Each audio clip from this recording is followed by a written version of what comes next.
where all are welcome to join. From noob to maxi, no matter what bags you hold. Just sit back and relax to the sweet sounds of Monero's latest progress. Or if you're feeling inspired, join us on stage. Remember, the only thing that can stop Monero is a false belief that it can be stopped. And if you want to win the revolution faster, we recommend you remove your XMR from all custodial exchanges immediately. Warning, voting accidents are common around here. Don't forget to properly secure your private keys. Monerotopia starts now.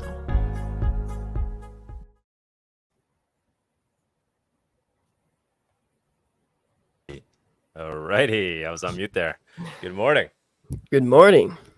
Got that morning gratuitous cup, I see, as always. I do. Slowly, my day is starting with Monero.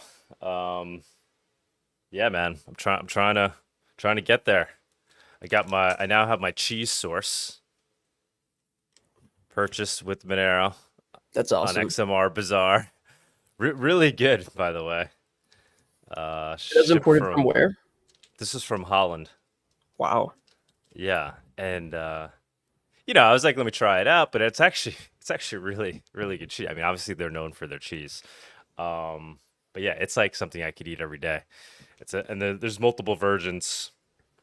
Some are more aged than others. But yeah, it worked out. Received my cheese from the Dutch cheese boy himself, who works at the cheese factory, and I guess is also, I don't know, sending cheese out. So yeah, it worked out very nicely. So hoping to get more and more things like that going on XMR Bazaar. I need a kombucha source. Anybody that's I don't know, in the has a kombucha hobby, thinks they could take it up a notch and start producing kombucha to ship out. I'd be your that's first something customer. somebody could totally list. I know a lot of people who have, at least in the past, made their own of that. Right? I feel like that's a good one. That's like if you know what you're doing, it's simple enough to do. So yeah, guys, get kombucha up there. I'll be purchasing kombucha off you for sure. Somebody recently posted meat for Monero, but they posted it as a business listing.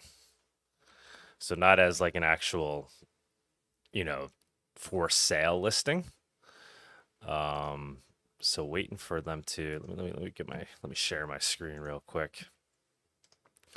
Get things up here. Let's see, where is it? Boom. All right.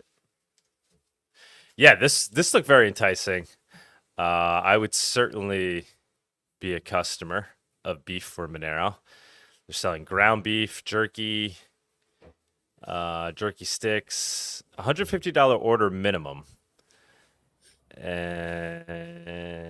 Yeah, I need to see some more info from this guy. And then his account, he doesn't really have much filled in on his account itself. He didn't fill anything out on his profile. I see. And he doesn't have any links that go to. So he filled this out as a business listing, right? Saying he runs this business that accepts Monero for meat. And then he's asking you to email him for questions and to place your order. I'd like to see him actually put the listing up on XMR Bazaar for the meat. Then maybe I would test out the escrow for this one. I mean, it looks like a cool listing, but yeah, it is. If you're gonna buy beef, you might want to get a little more info from the seller. Can it right? is cool though. He ships to the lower continental U.S. So that's nice. So this is obviously the overall issue and the problem we're trying to solve with XMR ultimately, right? Is the trust and reputation. And that's really the core value of what XMR Bazaar will offer, is to be the trust and reputation engine of the Monero circular economy. That is what it's hoping to be. But it's not an easy problem to solve, and especially early on, right? This kind of a chicken and egg problem. People are creating their first listings, so that they obviously don't have a reputation yet. So that is a problem we're trying to solve. But I think even little things like just completely filling out your profile. Like I said, you don't need to put your social security number down there. You don't need to put a copy of your license, but give people some insight into, you know, whether or not you're actually a real person. Convince us that you're not a scammer, you know? See, if I'm going to pay 14.5 per pound of ground beef, I want to make sure it's actually ground beef and not like horse meat. There's that too, right? I mean, it's, you know, with liberty comes, you know, it comes risk, right? So, you know, it's like you be your own bank, be your own butcher, you know, I mean, there is risk involved here on XMR Bazaar in general with who you're buying products from and what you're getting. And so these things will get worked out over time, right? So obviously, as this guy is selling meat on XMR Bazaar, if it's actually a quality product, you'll see good reviews. You'll see, you know, There's already one comment. Positive ratings. Comment? I think that was me. Is that? Oh, that was you. Oh, yeah. That was you. Yeah. Are you the owner of the biz? If so, consider posting this as an actual for sale listing. This would be a great listing to try the escrow out. Yeah, especially because he's saying a minimum order of 150. So, but yeah, you know, proceed with caution, but very exciting to see these new listings. That the cheese thing worked out really well for me. But if you go check the cheese, well, I mean, now he obviously has a very strong profile because I ordered from him and it was successful. But yeah, he was a Dutch cheese boy. I don't know. I like, he didn't say much in his profile, but he kind of convinced me that it was worth taking a shot. He convinced me that he's like a real dude that has access to cheese. And so, yeah, I took a risk with him. I didn't use escrow. I sent him the Monero directly. I also spoke to him first, like DM'd with him, had a conversation with him, and then I proceeded. So this is, you know, this is how people Dutch should cheese proceed. boy. The Dutch cheese boy we'll blowing up. Cheese internationally for Monero. That's wild. Yeah, I mean, this guy, cheese is actually a great product.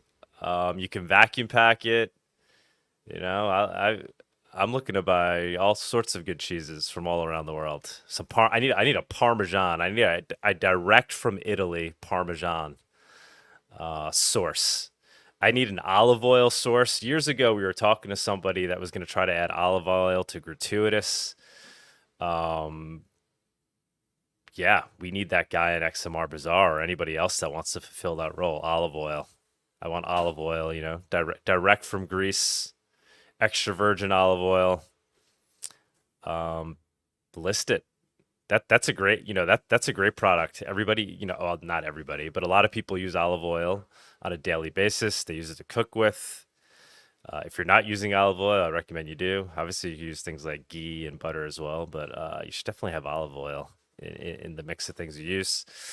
And that would be like a great product to add to XMR Bazaar. So if anybody's out there that has an olive oil source, you know, preferably somebody who's like from the farm, growing the olives, pressing it themselves, shipping it out. I mean, we could have people like buying and shipping out on behalf of others, but ideally it'd be nice to have like an actual, you know, person who has their own olives that are making olive oil. Come sell it on XMR Bazaar. Yeah, that's enough for the. Oh, I guess Monerotopia. We could talk about that real quick. Let me bring that up. Honestly, not much new to report in terms of speakers added and stuff. But there will be a lot coming down the pipe. There will be a lot now that we're focusing on this. PorcFest is over. I'm now focusing on the Monerotopia conference and obviously XMR Bazaar as well and Nodo. But really, Monerotopia conference first and foremost because it's right around the corner. We're gonna make it amazing. It's all gonna come together. Most important thing, whenever I'm out here shilling it, the most important thing I always want to get out is email me at monerotopia@protonmail.com. If you have any ideas for the conference and you want to participate in any way, we'll make it happen. We're all about collaborating, being open as accessible and as accessible as possible, as long as you're looking to collaborate in a positive way and, you know, you align with our mission, which is building out a digital cash circular economy. So we'll make it work. Reach out to us, whether you want to sponsor, you want to be a speaker, you want to come and be a vendor. We're going to have many vendors. Tux, as you know, right? It was jam packed last year with vendors. This year is going to be the same. We have the entire Monero accepting marketplace that will be there. But if you want to join the marketplace and come sell something, reach out. We'll get you involved. We're not gonna, I mean, as long as we can fit you there. We're obviously room might be tight, but other than that, we'll try to make it work for as many people as we can. And buy tickets if you can. Please buy your tickets now if you're gonna go. Just helps us, gives us momentum, and gives us funds to use towards building out the conference. Last and certainly not least, I want to mention Copa Monero. Our next game is coming up next week. So I think a week from Sunita, when is Copa Monero? A week from today or tomorrow? We have our next game that will be coming up. Let me see. Sunday, July 14th is what we have on the schedule. Right, Sunita? Sunday, July 14th? All right. Well, yeah, I'll assume that's correct. And that game is going to be between, I think we're going to have Pirate Chain. Yeah, it was it's Trocador versus Pirate Chain. Yes, Trocador versus Pirate Chain. So we got our next two sponsors just in time. And this is what I'm getting at. So anybody that wants to sponsor, please do reach out. So everybody that's a sponsor here so far are people that were sponsoring Monerotopia, so we gave them a Copa Monero sponsorship. But you could also just be a Copa Monero sponsorship. We're asking for $1,000 to sponsor a team. Maybe you want to get some message out there, or you're running a Monero business. You want to get the word out. This is a great way to do it, and to also help this great effort of creating a Monero soccer tournament, football tournament, that's going to bring Monero and grow Monero in the Formosa region of Argentina, where Monero has already naturally blossomed and is organically growing. And we are just throwing fuel into the fire here with Copa Monero. So reach out if you'd like to be a Copa Monero sponsor, or you can just donate directly to the Kuno. I have no problem shilling this Kuno. I think it's an important one. Like I've said in the past, all the funding for this is basically coming out of our conference budget. But we could use the help. So it'd be nice if after the conference we didn't lose money. That's what kind of keeps things going, keeps things sustainable. And they should be sustainable. There's no reason why we shouldn't be able to sustainably run a conference at this point, sustainably run different businesses in Monero. But we need help with Copa Monero to make it sustainable. So please reach out, fund it directly here on the Kuno, or you can reach out to us if you want to be a sponsor, or you could just send $1,000 directly to the Kuno with the note, and we can make you sponsors. So you could, sponsor a team that way. Anybody that sends $1,000 or more here can sponsor one of the 12 teams. Although I think we only have how many teams left now? We only have I guess we have 6. We have 6 teams left. Yeah. All right, yeah, that's all I got for now. Tux, anything to add? Any thoughts that you got? I don't think so. Unfortunately, Bawdy is gone. He had to restart Bawdy's his gone? router. All right. I know this is a big week for Bawdy, right? I mean, Bawdy's been predicting this collapse for a while in response to the Mt. Gox coins going on the market. He's been talking about this one for years. Oh boy, did it happen. How unpatriotic on the 4th. It just market dumped. Everything right? Dumped. Right. Bawdy was probably like, yeah, maybe. Let's go. He's been calling this one for a very long time, so I'm sure he's looking to jump on today. So I'm sure it's a very nice buying opportunity. Nice buying opportunity. Be interesting how things played out. I mean, Bawdy had brought up that he thinks that some of these funds could go into Monero. We obviously didn't see that in terms of speculation in the market. Monero dropped just as much, if not more, than Bitcoin, I think, right? It didn't. Yeah, it did. It It took a little while, didn't but hold. it did finally. So I don't know what that's all about.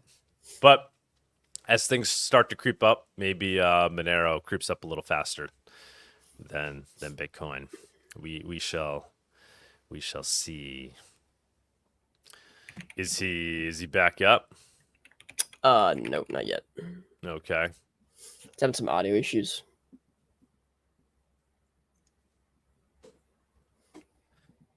Okay.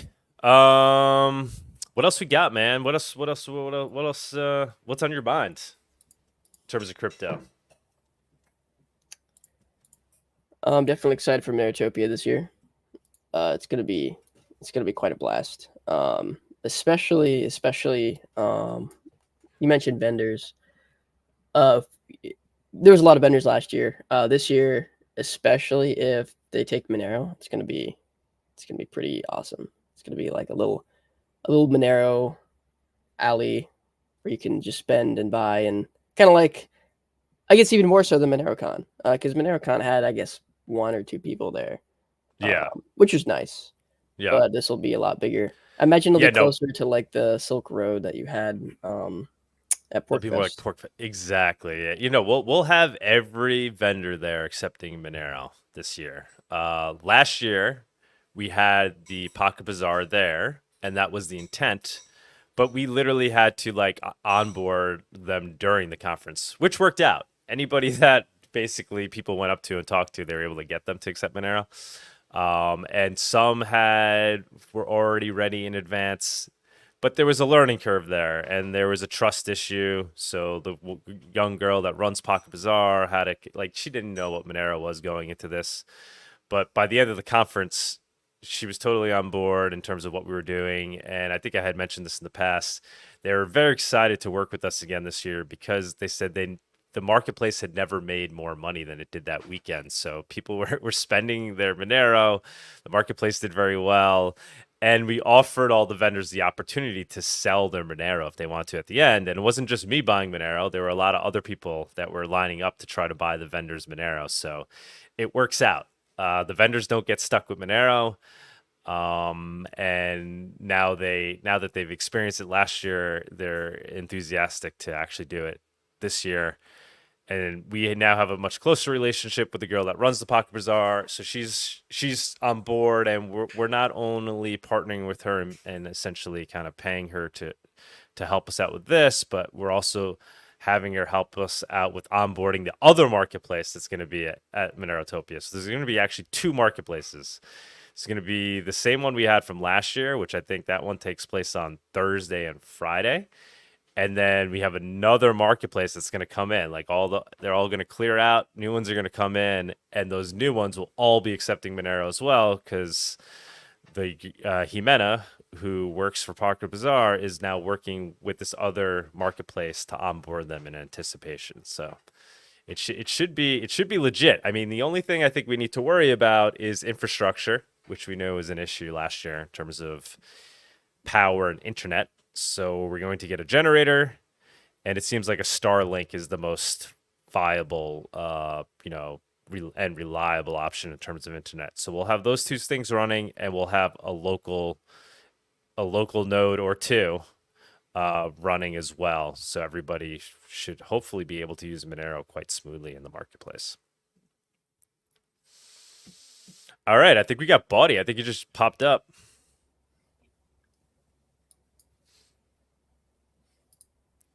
All right. Hey, Bawdy, you there? He's probably Bawdy. Hey guys. Hey, yeah, I'm All here. right, there he is. But yeah, is there any chance we could do the news or another segment first? I'm having problems with my internet right now. Yeah, no problem. Yeah, sure thing. Yeah. So go ahead, fix your stuff. We'll keep going over here. Go ahead and pull up news. Yeah, let's go ahead and do the Really? news, and then we could even get the guest up if he jumps up. Bawdy's not ready yet. All right, let's do it.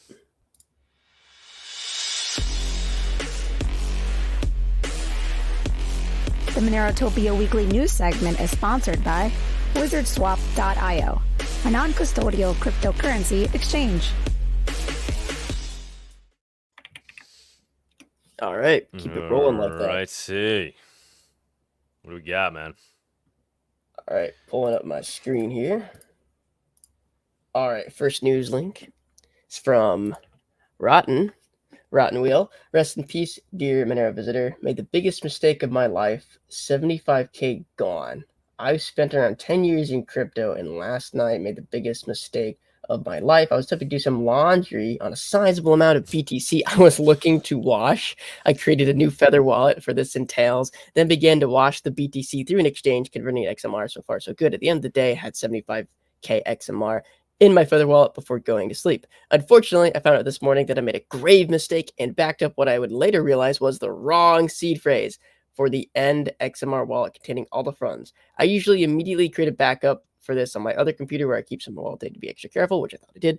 Turns out I actually backed up the wrong seed phrase. The folder in computer one where I stored the seed phrase in the encrypted text file was named very similar to a previous wallet from a few months back. I thought it was a duplicate file / the wrong one, and I stupidly deleted it. At this stage, not knowing what I'd done, the wallet was still open and the funds were still intact. I could have easily sent it to another wallet. However, I later turned off the machine. Waking up now and finding out that my other backup computer had the wrong backup of the wallet seed. Right now, I'm fairly devastated. Although I've been doing this for a long time, I ran into some roadblocks in the past years and had to build myself back up. Unfortunately, it would seem as though that 75K is now gone forever. The wallet.keys file still exists on my Tails OS persistent drive, but is password protected with what is probably a 25+ character password with all random text symbols. Maybe one day a quantum computer can brute force it for me. Moral of the story, back up your backups, then back them up some more. Always verify. Do not run 5 balls at once, and try to do complex tasks with life-changing money while you are tired. Still have the .keys file here in my Tails persistence, but no way of cracking password for it. That's a major rip. Yeah, the people are like, if you scroll down in the comments, I was like pouring out for a fellow Monero user. People are like, well, that's the problem. He wasn't a user. He was just trying to watch his Bitcoin.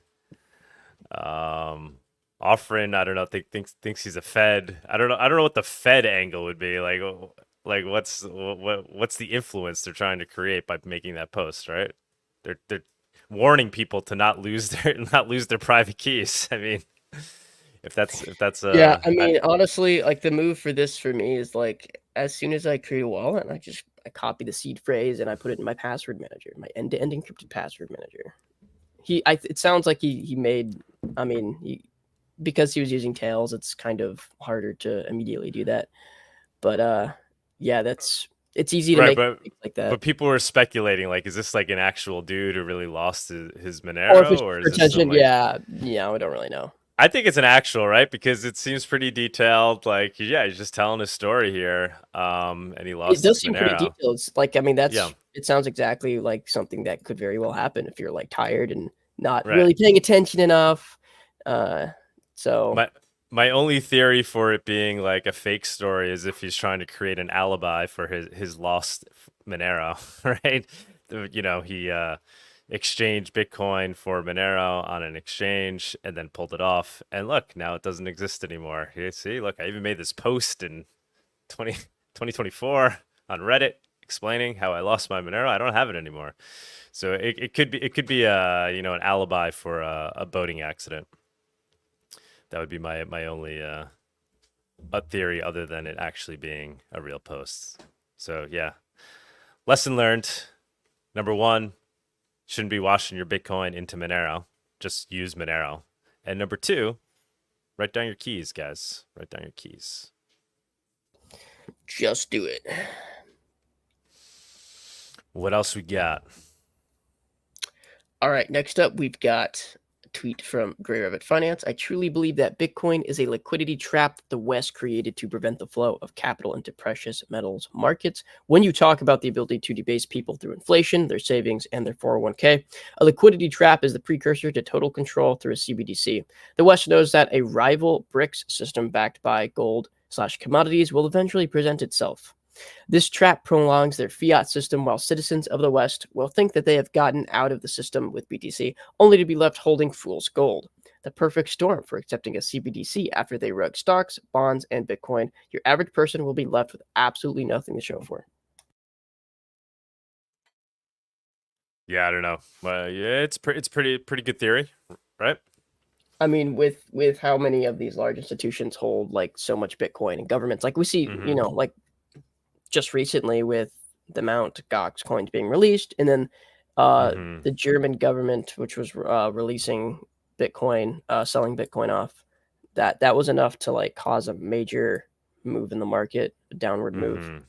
And just think about how many big institutions like hold so much Bitcoin, right? Like they're going to be at a position where they can rug you on Bitcoin if they want to. Mhm. Mhm. Mhm.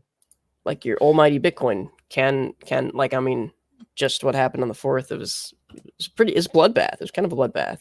Could have been worse, but Yeah. And most people just don't hold their Bitcoin, right? They just keep it on yeah, a most people on an don't actually hold their exchange. Bitcoin. And to be Yeah. fair, that was kind of a bloodbath on the broader crypto market because Mhm. unfortunately, like most of it's tied together still. But it is always interesting to me, like how much Bitcoin's held by large institutions and governments. Like that's Mhm. concerning to me. Well, this idea that Bitcoin is fool's gold, that Bitcoin is potentially effectively the CBDC, that Bitcoin is co-opted, these ideas feel like they're going more mainstream in terms of the crypto sphere, and these are ideas that we've been talking about here forever. So it's nice to see, right? I mean, this is in our own circle of people saying this. I don't know who this guy is, Gray Rabbit Finance. But these are ideas that we've been talking about for a long time in Monero land. Our issues with Bitcoin, the fact that it's effectively been co-opted, and we're seeing this idea go more mainstream for sure, I'd say. People are starting to realize. Yeah, Bitcoin is kind of like a it's almost like a precursor to the CBDC.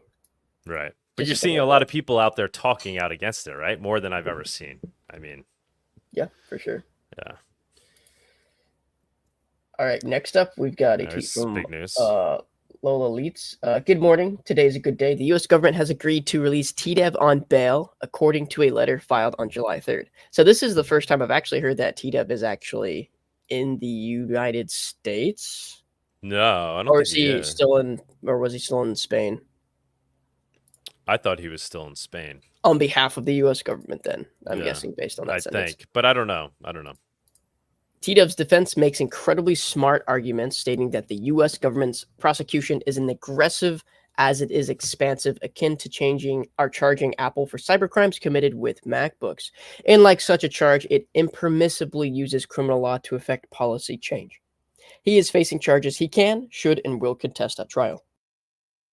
Putting the charges in context, the defense states that to stop Bitcoin wallet providers from providing privacy and security services or to force them to police their customers as banks must, the government has not sought to change the law or even FinCEN's guidance on it.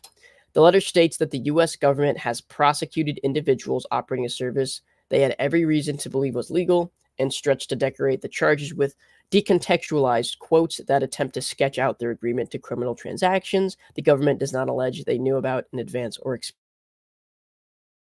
Wow. What just happened? Hello? Hi, can you still hear me? Hello? Oh, yeah. I thought you cut out for a second.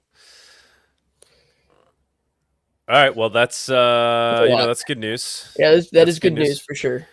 Lola is actually going to be a speaker at Monerotopia. She's Awesome. going to be, I believe, remote, but very cool that she's willing to come out and give a talk at Monerotopia. So, good news to see progress being made for sure, and we are all watching this very closely. So he's getting released on bail. And then, what's the current status with the other guy? No idea. I think he's released on bail as well, right? I think he went to court here in the U.S. already. Really? Right, Already? and I think right? No, not. I think where they basically indicted him, right?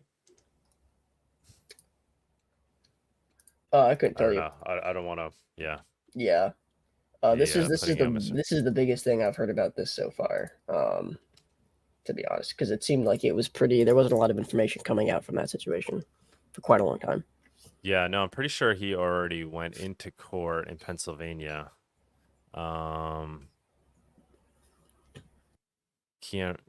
Samurai Wild co-founder Keon Rodriguez pleads not guilty, released on $1 million bond. Wow. Yeah, so okay. So yeah, we'll obviously follow that really closely. I don't know, maybe if anybody knows good people we could talk to, guys, to get more insight into what's going on. Obviously, it'd be awesome to like talk to the attorneys, but I guess that's something they do during trials. I don't know, but Lola obviously would be a good person to talk to. Like I said, she'll be a speaker at Monerotopia, but maybe I could maybe get her to jump on the show or something at some point. She could give us her full take. She's obviously following this very closely. Yep. That'll be good to see. Okay.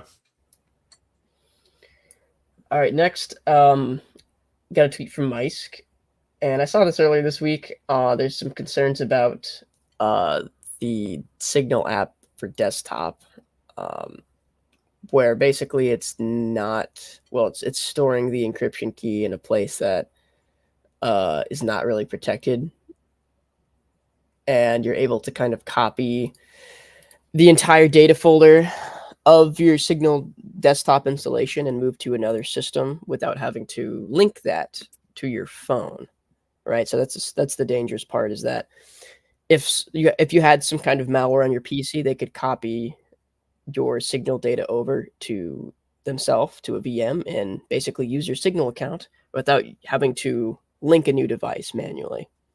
Mm-hmm. And it looks like there's some PRs to fix that, but they haven't been pushed yet. Okay. So I mean, what's kind of the takeaway here? What people should do in response to this? I guess not use Signal on the desktop until they fix that. Okay. It's not a great like that they should have had that set up better by now. They should be using the secure storage on like the operating systems, and their proper key stores for storing the encryption keys. But it's so if you want to avoid this as an issue, you just got to not use it right now until they fix that problem. And I this is on macOS. I'm not sure if this applies to other versions also, because it just mentions macOS. It's very possible this applies to other versions also. But yeah, okay. Avoid that if you don't want to have potentially have your Signal data exfiltrated, and then try to keep malware off your computer altogether, obviously. But if for whatever reason, like somebody is in the position to be able to steal your Signal files, they could copy the data over and then basically use your Signal account. So yeah, just if you don't want to have this be a potential threat, then just don't use Signal desktop yet.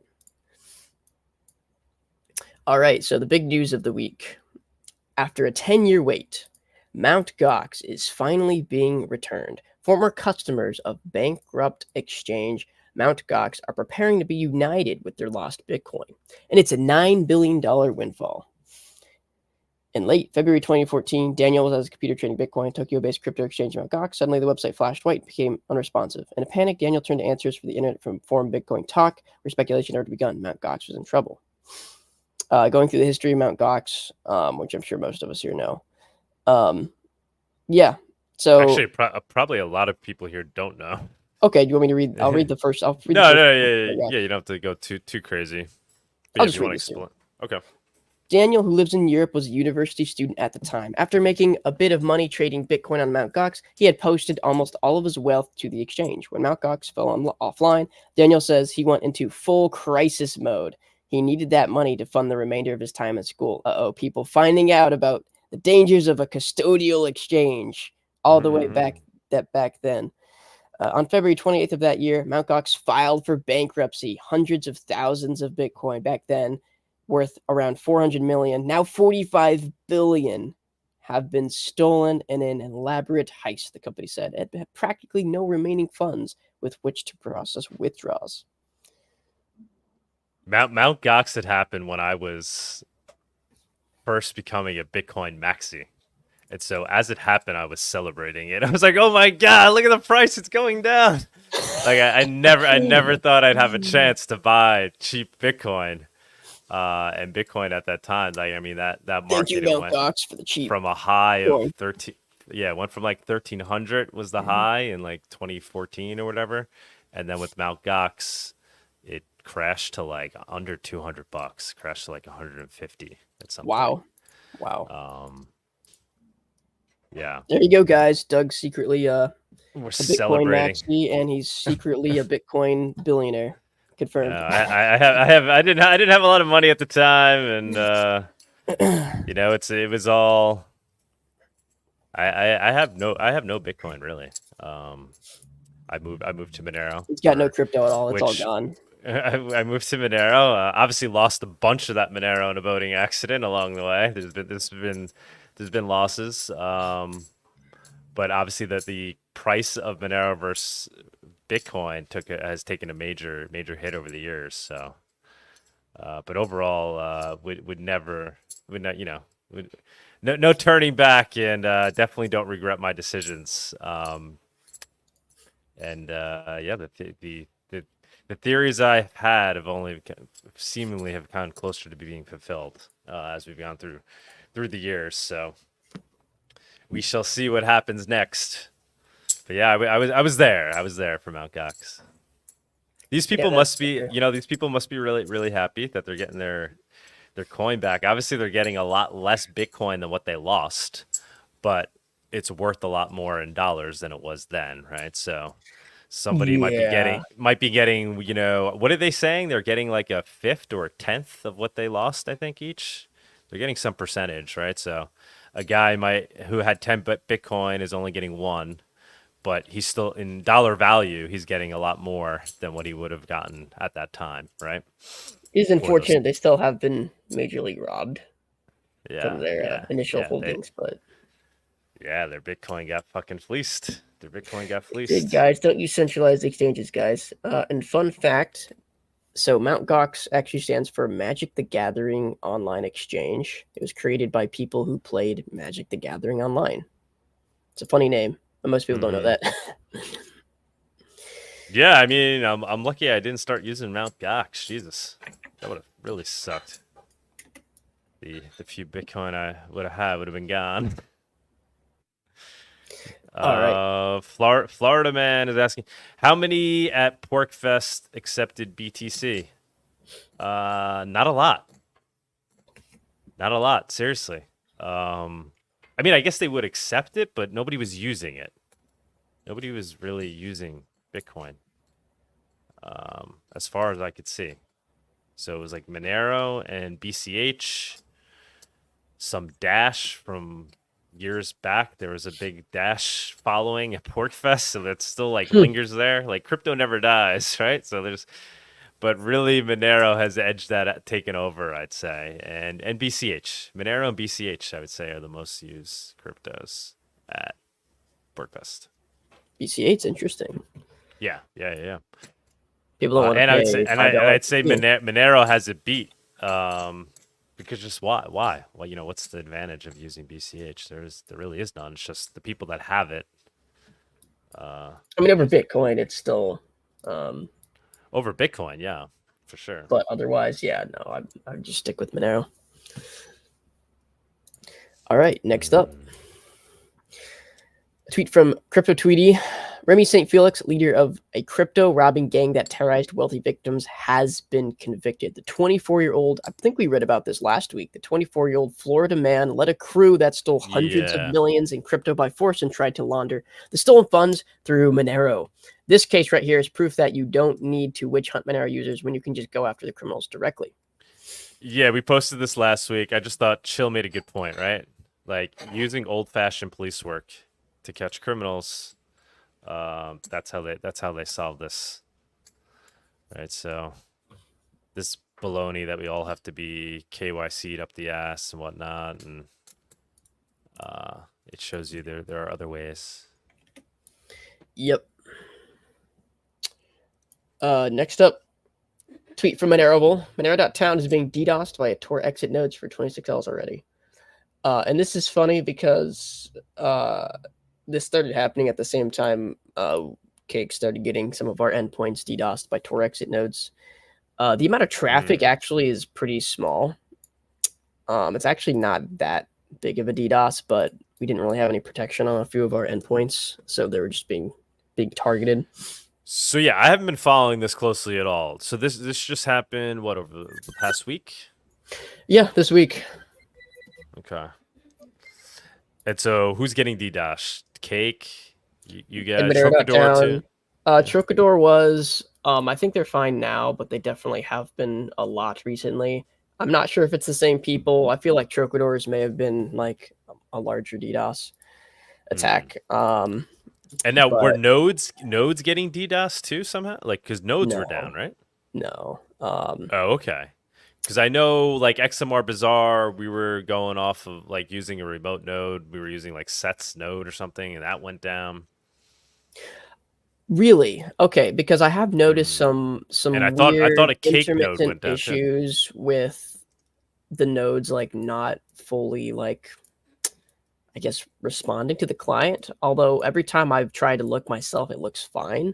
But I see examples from other people where they're like, yeah, I can't use this node. It's showing up as red, which is really weird. I'm guessing there's been a lot of like endpoints they have tried to target, but haven't really fully been able to like DDoS them because they're more resilient and actually have DDoS protection already.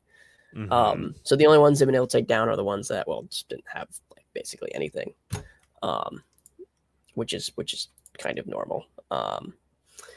But we're having a separate issue with CakePay this week anyway. We ran into a bug with BTC Pay server that's preventing it from being able to start up.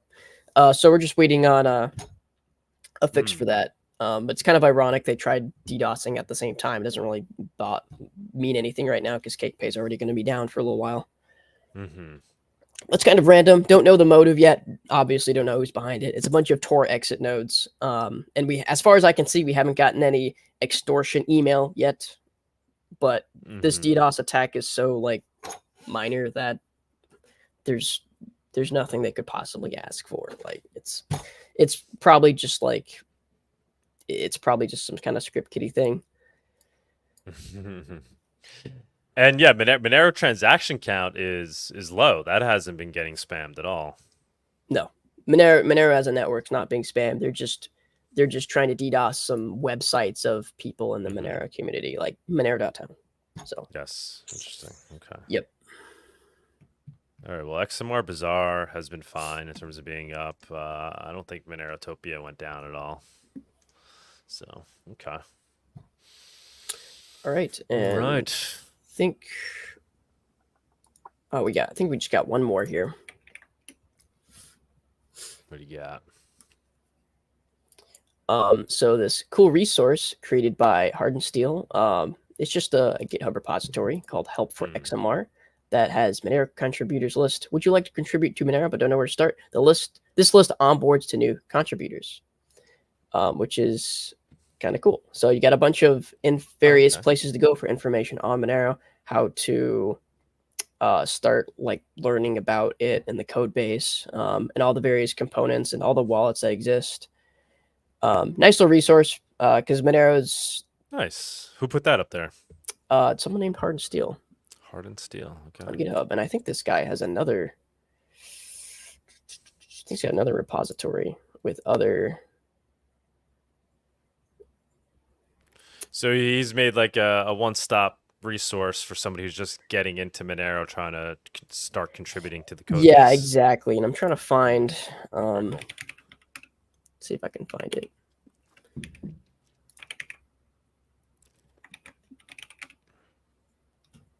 Guys, like and share. We're at 169 live. It's actually kind of a slow day today. Saying we have 129 live on X and like 40 on YouTube. Like and share. Spread it. Okay, I think this is actually the same repository. I just totally skipped over it. So there's a place, have products to sell. You click on that, and you've got some options here, showing you how you can sell with Monero. BTC, set up your own BTC-based server store, set up your own Bitcard AI store, sell on Moneromarket.io or sell on XMR Bazaar. I added this one. Nice. Awesome. Uh, Wait, go back up to that for a second. Let me see. Okay. Set up your own BTC Pay server store. Set up your own Bitcard. I would also add like like the WordPress. Use the WordPress plugins. yeah, maybe WooCommerce. Yeah, WooCommerce, and the Monero Gateway. Use the Monero Gateway in combination with WooCommerce. That's been a pretty decent solution for us. I mean, we've used that on Gratuitous Right? and Monerotopia to this day. Obviously, I think we should move over to BTC Pay server. We just haven't. Yeah, I do really like BTC Pay server. I will say because of what it's trying to accomplish, which is like working with tons of different cryptocurrencies if you use the altcoin version. It can get a bit messy, and you can run into some issues or bugs occasionally, like we did. And that's kind of just due to the requirements of, they're dealing with a lot of different software that works together, and that's a hard thing to do. That's not like a knock on BTC Pay server specifically. But if you want to accept like a lot of different cryptos like natively, then BTC Pay server is perfect for that. And it is really nice to use. You can set up a nice checkout page, and you can have you can customize the crap out of it, and it's pretty great. Yeah. We'll have to do that on Monerotopia and Nodo and whatnot. We'll get there. Yeah, right now we use the Monero Gateway, and then we also use the Now Payments plugin on WooCommerce. Yes. Yep. So we could accept any crypto through Now Payments, and then it just auto converts into Monero. Does the job. So when you use BTC Pay server, obviously you could accept. Can you do that? Do you have is there swapping built into it? Obviously, I would use it to natively accept Monero. Yeah, so there's no like first party, but you can install a plugin. So you can install a Trocador plugin that allows you to use Trocador within BTC Pay server. So people can swap whatever they want, pretty much. Awesome. Very cool. Yeah, we want to build that into the Nodo. That's another thought, right? That'll be one of the apps, BTC Pay server, easily running on the Nodo. Eventually, maybe turn the Nodo into kind of a plug-and-play POS system that can be used in storefronts. A lot of ideas there. Awesome, man. Good stuff. Nonstop progress being made in Monero land for sure. What do we think? We think Bawdy's ready? Yeah, we can go ahead and try. Let's see. Hey, Bawdy, how's it going? Bawdy. Hey, what's up, guys? We got a heart on Facebook. Whenever I ask people to like and share, we always get that heart on Facebook. I don't know who our one viewer is on Facebook, but I know it's from, I can't pronounce his name, Tamala Matzo Nicho. Okay. Thank you for the heart. Thank you for the heart, man. Yeah, awesome. Bawdy, how's it going, man? You things up and running? Well, I was up and running. I was ready to go on time, but I'm just like, your voices are all like that, like it just sounds terrible. So I was trying to troubleshoot that my you end. sound fine though. So really, okay. Yeah. We still sound fucked up. Sometimes when I review it after the fact, you get this like weird stuttering where the connection drops off just like for a split second. So I was trying to troubleshoot that. I'm still having the same problem. If we're lucky, maybe you guys won't hear my voice all messed up. So your voice sounds fine right now. So, but ours sounds screwed up for you right now when we talk? Yeah. Like everything is like kind of stuttering. Sounds like I can understand you just fine, but it's it wouldn't be good production quality if that's how my voice was sounding here on my end. Well, luckily, I think you sound good because I mean I have Sunita listening to us live, and she's not saying there's any issues. So cool. Maybe I have some weird download issue, but not upload. I don't know. It sounds like an issue with Pipewire. To be honest, that's very possible. I've heard complaints about Pipewire. they're trying to take you out, man. You predicted the whole Mount Gox crash. This guy, he knows too much. He's spreading too much information. Yeah, they deeply embedded someone into the Pipewire like back-end infrastructure just for this moment. Usually when I have I have something like that happening very occasionally, but for me, I can just like do a quick systemctl restart of Pipewire and it's fine. But I know you're also using VMs and that can be hard to get reliable audio with. Really? You think the VMs they don't do good audio? I mean, they can. I just know there's a lot more potential issues that can occur because you're using a VM. So, well, yeah, I've been meaning to come take a look at my sound again and see if I can rearrange it, because using a Ubuntu VM with Pipewire isn't exactly the most straightforward way to pump your mic through to StreamYard. So maybe I'll play with that this week. So, Bawdy, man, I mean, you must have been in good spirits despite the crash, seeing that everything came to fruition, right? Your prediction that you've been talking about for quite some time. Yeah, I mean, it seems kind of like a no-brainer. You get the Gox coin being dumped on the market, or the threat of that happening, in combination with Germany selling off. So Germany sold, I think y'all covered it in the news, but yeah, Germany sold off like 20 or 30,000, some large amount of Bitcoin. So I don't even think we did cover that. Yeah, what was that all about? I mentioned that briefly earlier, but I didn't have a news article for that. I could probably pull one up. Yeah, I didn't save a link or anything, but just anecdotally, I kept seeing reports that Germany was selling off their Bitcoin. That's really interesting. I mean, why would it's not like they had like $1 trillion worth of Bitcoin. Why are they like even bothering to that's pretty interesting. Yeah, it's actually concerning in a way, because governments have large amounts of Bitcoin. Like I think the United States government has over 200,000 Bitcoin. So wait, how is that? I thought Bitcoin wasn't confiscatable. So how could that makes no sense? Well, there must be something reality. Wrong. Sorry, bro. You're just gonna have to adjust your mind to the reality rather than the other way around. Yeah, how much do they have? They have like I think it's 220,000 plus. That was like a year ago. So 220 plus 220, 230 plus whatever else they've seized in the meantime. So unconfiscatable.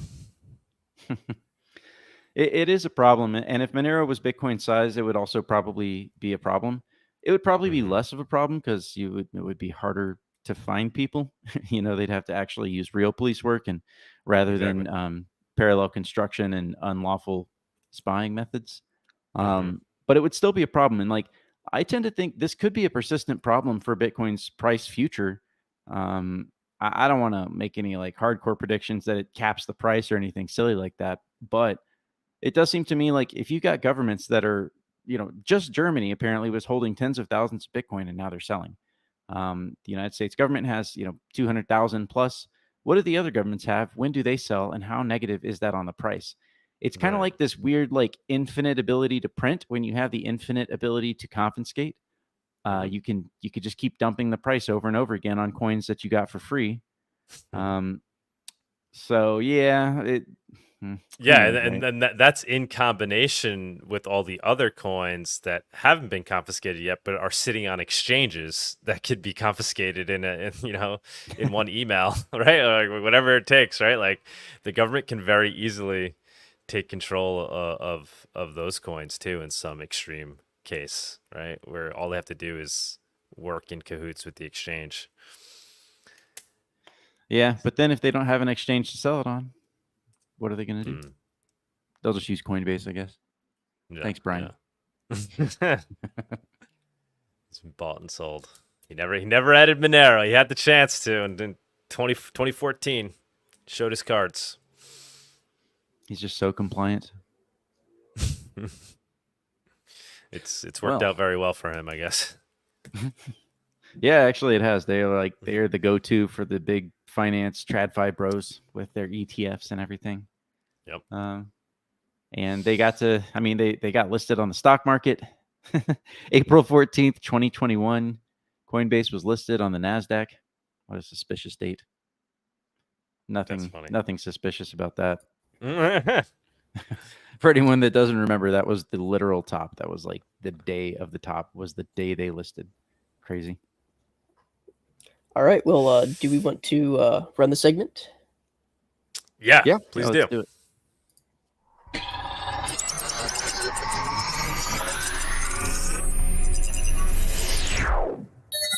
And now for the Monerotopia Price Report segment.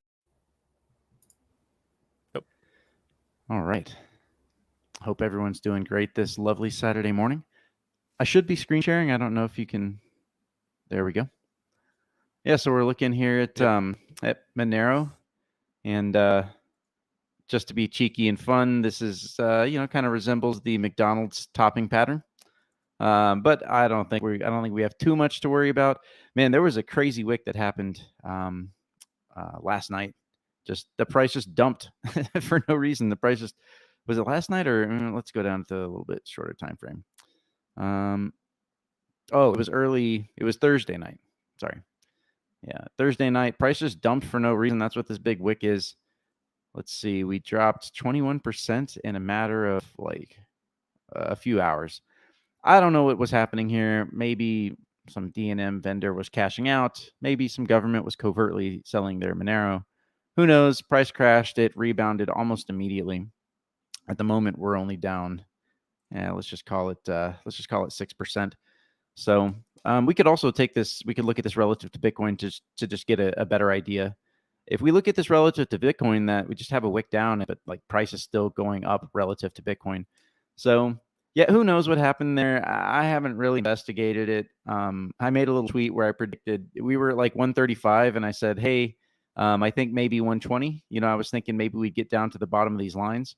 The fact that we didn't get all the way down here to the bottom of the lower standard deviation kind of makes me think that this was organic, right? Maybe it was just someone cashing out, someone that needed to make a big sell, rather than like maximum fear induction. If someone like some nefarious entity was trying to induce the most fear possible, my thinking is they would have pushed it down farther to this level here, and we would have seen price stay down there for a little bit longer. So, that's very speculative, right? Who knows? But yeah, anyways, things look fine. 160. Yeah, that's basically our stablecoin price, as you'll notice, for the past like 2-3 years. So yeah, things are fine. We, as we had talked about, like up here, this really was kind of our zone to expect some resistance. I was hoping we would have a little bit less resistance than that, but I suppose that the general broad negativity of the market, of the crypto market at the moment is probably weighing on Monero's price. It's difficult to think that we wouldn't have some of that spillover from the GOX event. Referencing the GOX event, there was something I wanted to draw out because people said, well, GOX caused the Bitcoin, Bitcoin price should fall, but why are other coins falling? Well, one thing that I think is still the case in crypto markets, I was absolutely convinced of it back in 2021, but I think it's still the case now. Crypto prices are leveraged up in a significant way. There's a lot of leverage mechanisms. For example, Tether is a leverage mechanism on the Bitcoin price. What they did originally is they had this kind of like partially reserved, fractionally reserved Tether, where it's like maybe they would take in some money from China or some like cash source or whatever, and they would print a bunch of Tether on that basis. Or they would do like some kind of a trade with an exchange, like an exchange would pledge some kind of equity to Tether, and Tether would count that as quote unquote reserves, and then issue 1 billion Tether on the basis of some kind of equity in some shitcoin exchange, right? Then they would hand that newly printed Tether to the exchange, and then the exchange would, or well, we say the exchange, I'm using that in sort of this colloquial fashion. Really, they would hand it to some kind of market maker like Alameda, for example.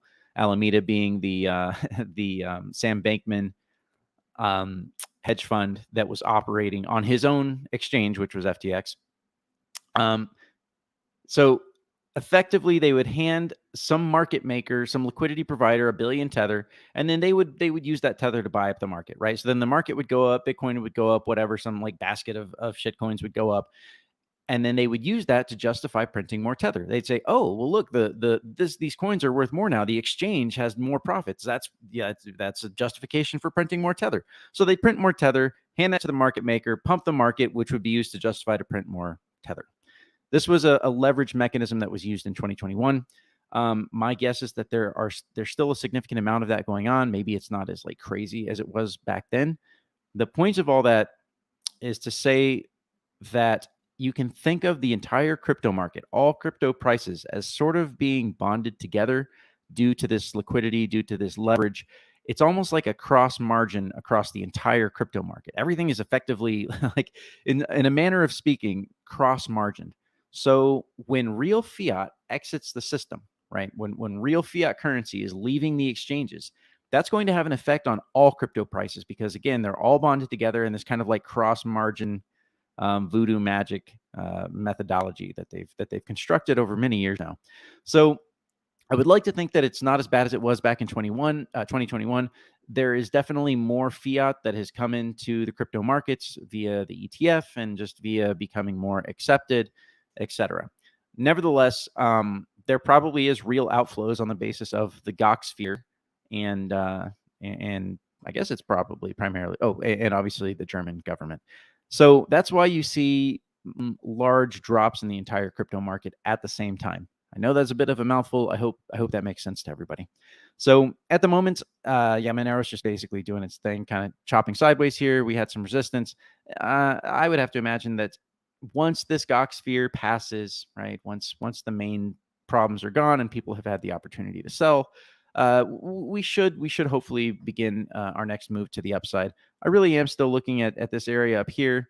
Any broad positivity in crypto, I have to think, is going to give Monero some impetus to move to the upside. I also think that the continuing development of decentralized options for trading Monero should be good things for our price. That's highly speculative, of course. I can't tell you for sure that that's going to happen. We know that they have ways that they've hit Monero's price before. I try not to underestimate my enemy. I know that these guys are very very good at finagling the markets and doing all kinds of fuckery, if you will. Okay, so we have Monero versus Ethereum. We are actually finally getting back to this lower standard deviation area that we've been talking about for probably months now, I guess.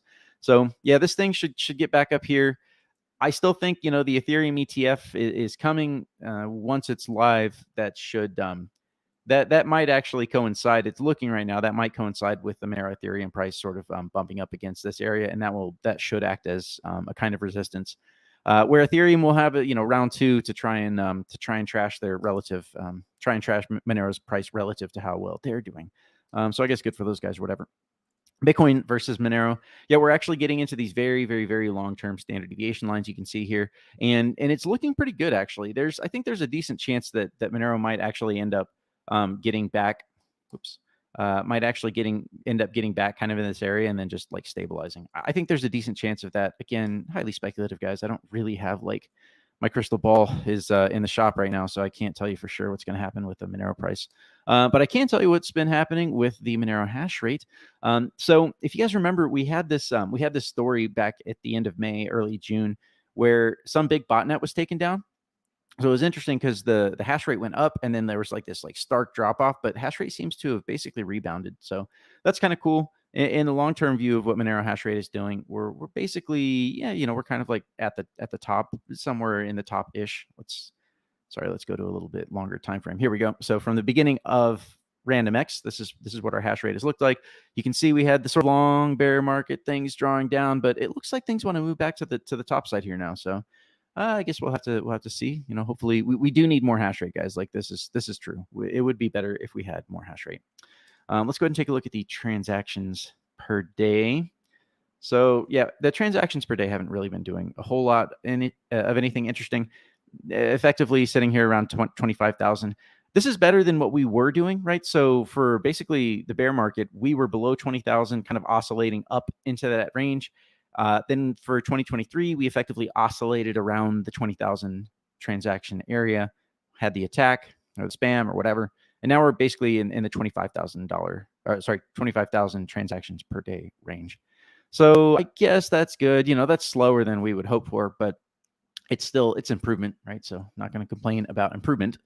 Let's take a look here. So the big story obviously was Bitcoin and the Goxening and all.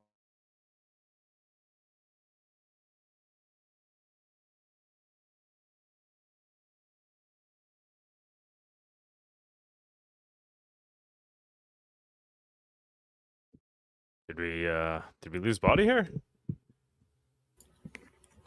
Yep. Oh, Uh-oh. shit. Oops. Yeah, no. Looks like he also left the backstage. Okay. We do have our guest. Yeah, you go ahead and We could skip to that or wait a minute, see if he comes back up. What do you say? Keep moving, skip to guest, and then go back to Bawdy. What do you think? unless you have anything else you want to bring up or mention, yeah, we can go ahead and do that. Yeah, I don't know if he had anything else he wanted to, I don't know. I mean, obviously he had more to say. I don't know how much longer. Unfortunate yeah. situation. Okay. I say we move to the guest. Let's move to the guest. All right, let's do it. The Monerotopia guest segment is sponsored by Cake Wallet. Store, send, receive, and exchange your Monero and Bitcoin safely on iOS and Android too. Cake Wallet is open source, and you always control your own keys.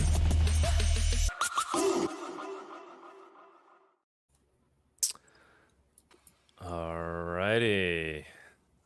Lixin. Hey. Hello, Douglas. How's it going, man? Thanks for jumping on. Good. Thank you for having me. Thank you so much. Yeah, of course. I just learned of you guys recently. I actually didn't really know much about Keystone, but I saw the chatter on X about Keystone being interested potentially in adding Monero to their hardware wallet. Yes. Actually, I think Monero is the number one blockchain or number one cryptocurrency that we were asked by our users to add into Keystone. But the problem was that I'm not saying any bad words from Monero, but the problem compare Monero to Bitcoin is that Monero software wallet developers are not that active. For example, right now, my Monero is not actively maintain their software wallet. And for Keystone, one of the biggest difference between Keystone and other hardware wallets is that we position Keystone as a pure signer, which means that we integrated with Keystone. We don't want to push our user to use Keystone software wallet as the companion application, but we position Keystone as a signer. So once you have this device, you can use whatever software wallet you want to use.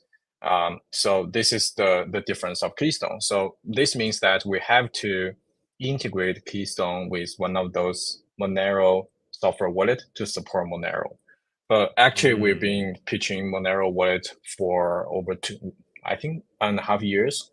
But finally, I think we got Cake Wallet, and I'm super happy to see Cake Wallet is Monerotopia's sponsor. So yeah, I think things are coming closer, and we're going to have a meeting with Tux. I think Tux from Cake Wallet team. We're going to have a meeting with Cake Wallet team, and we're so actively supporting Monero, so that we're going to contribute code to Cake Wallet. And thank God, it's open source wallet. We love open source, and our firmware is also open source.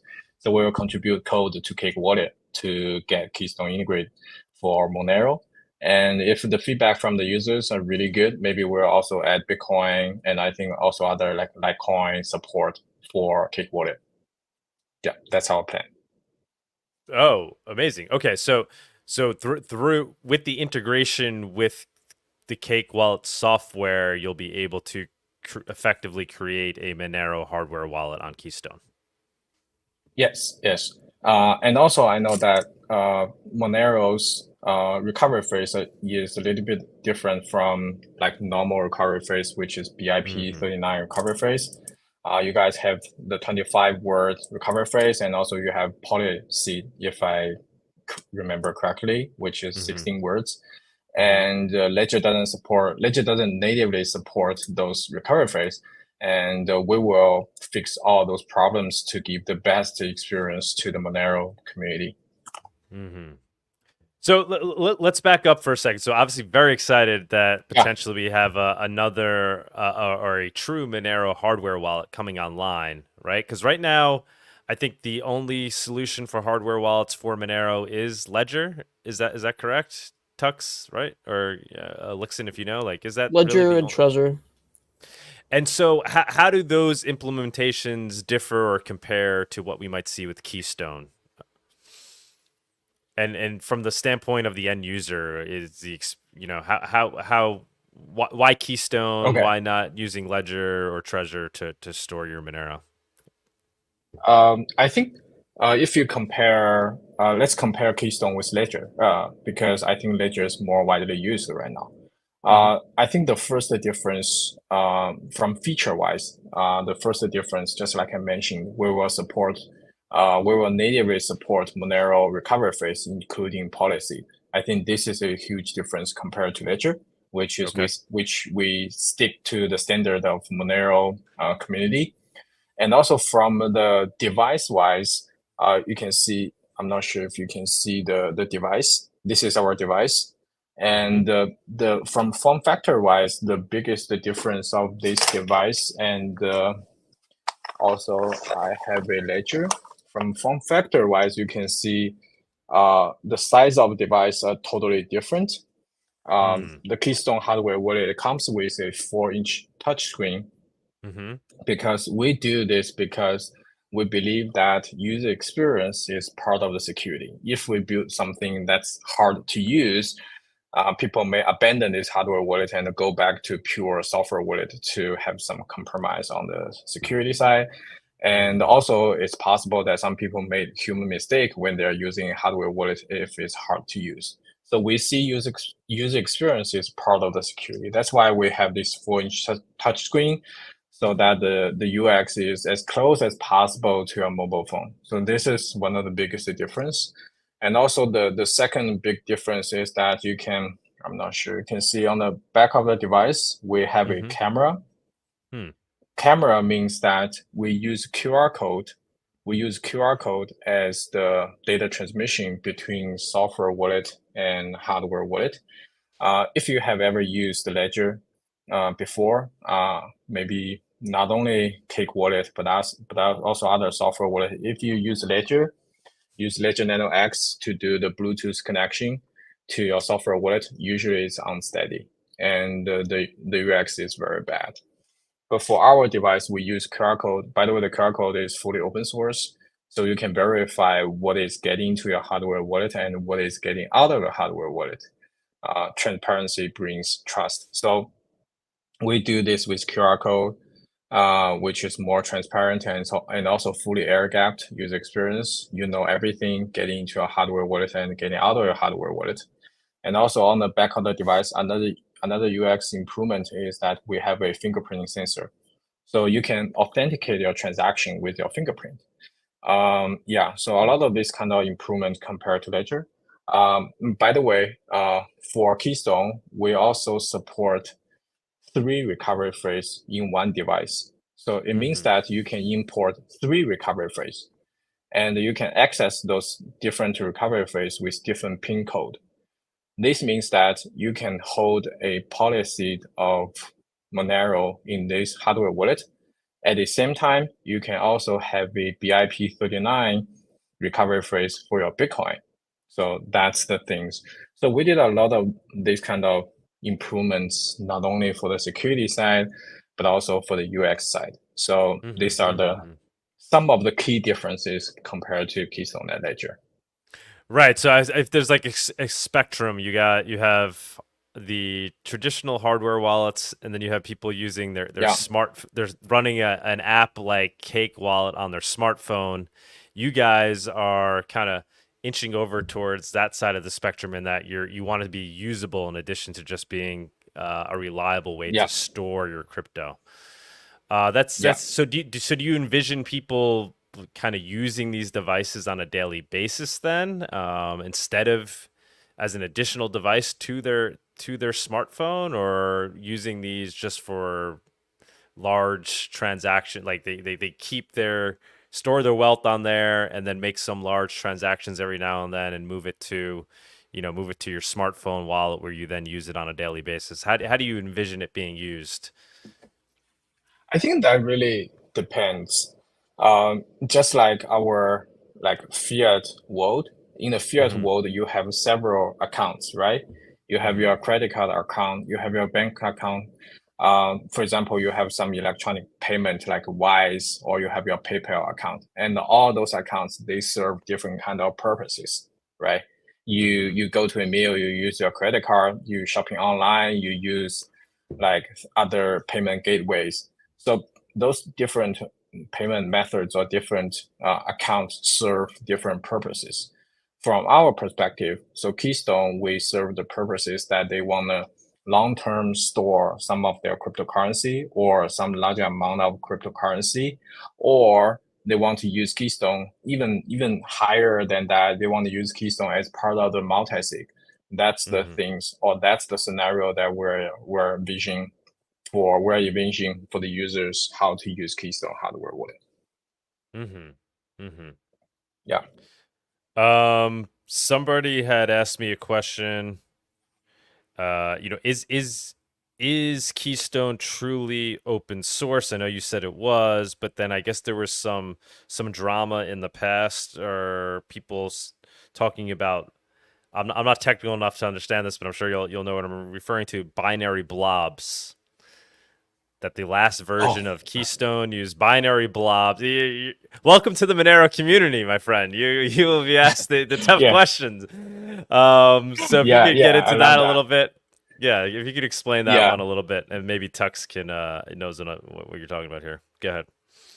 Yeah, I think I'm not the perfect guy to answer this question. Maybe our CTO is the best guy. But from my perspective, I can share some of the information about the open source of Keystone hardware wallet. So we know that Ledger is closed source. Ledger is closed source because they claim that they are using secure element, because that secure element has some proprietary code, so they cannot open source that code. And a lot of sensitive, for example, cryptographic algorithm, those kind of stuff are in the secure element code, which is the most sensitive part of the hardware wallet. So for us, Keystone, for open source, we want to find a balance between fully open source, but without any secure element, just like Trezor, and has a secure element, but closed source. We want to find a balance. I'm not sure if you heard of a hardware wallet called Coldcard. It is a Bitcoin-only hardware wallet, and they opened the era that they just use secure element to store the recovery phrase. And when they use the recovery phrase or use the private key to do some cryptographic algorithm or cryptographic algorithm, they load the private key from the secure element into the MCU. MCU is like the CPU of the device, which can be open source, which the firmware of the CPU, the firmware of the MCU can be open source. So Keystone took that route, but Keystone make things one more step, which is Keystone has 3 different types of secure element to store your recovery phrase, which means that the hacker needs to break all of them to get your recovery phrase. So we build up the cost of the attack the device way higher than Ledger, which only have one secure element and a closed source secure element. So that's the key difference here. And also we open source every line of the code we wrote. Yeah, this is the. Okay, I think we have a question here. Yes. Does it use EAL 5+ hardware certified secure microprocessor? We have 3 secure elements, and 2 of them are from Maxim, and the other, I don't remember the other vendor, but all of them are Western vendors, and they didn't take the standard of EAL like 5 or EAL 6. They take the standard of PCI standard. So they're using a different standard of secure element. Yeah, these are the secure elements we're using. Microchip, 1 microchip secure element and 2 from Maxim. Awesome, man. Great that you're answering these questions. Extremely excited that you're working on this effort, and like you said, it's really because I guess you were getting a lot of pressure from users. People were requesting for you to add Monero for quite some time. Yeah, for quite some time. How long is to be how long honest, is one go ahead. Go ahead. yeah, sorry.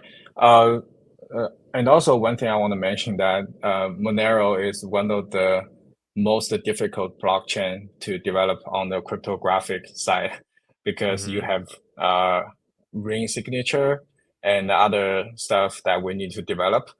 And most of our code, especially for cryptographic, we write that code in Rust. And I'm not sure. We also contribute to Bitcoin Rust too. So that's not all the blockchains, they have libraries for Rust. So we build that from scratch, and we also contribute to the libraries of each ecosystem. So that usually takes a longer time. When do you envision this actually getting added to Keystone? I think maybe within the next 2 or 3 months. 3 months at most. Okay. Yeah. And the fact that because Monero's put that at the top priority right now. We put that at top priority right now. Oh wow, fantastic!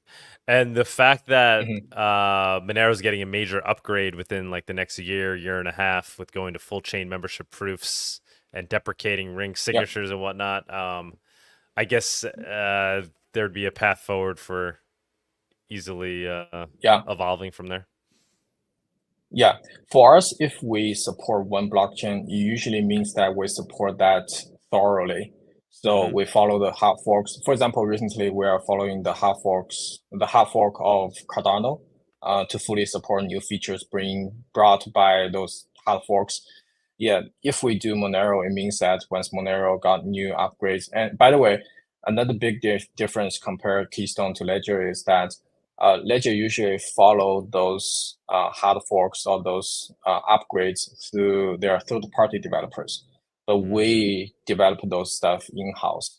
And you know that those third-party development, they're always not up to date, but for us, we do all those stuff in-house. So that's also one of the key difference, and we do that to try to make sure that we follow all the upgrades to make sure that we give you guys the most up-to-date UX for using hardware wallet. Very cool, man. How big is the team? Right now we have about 40 people right now, and over half of them are developers.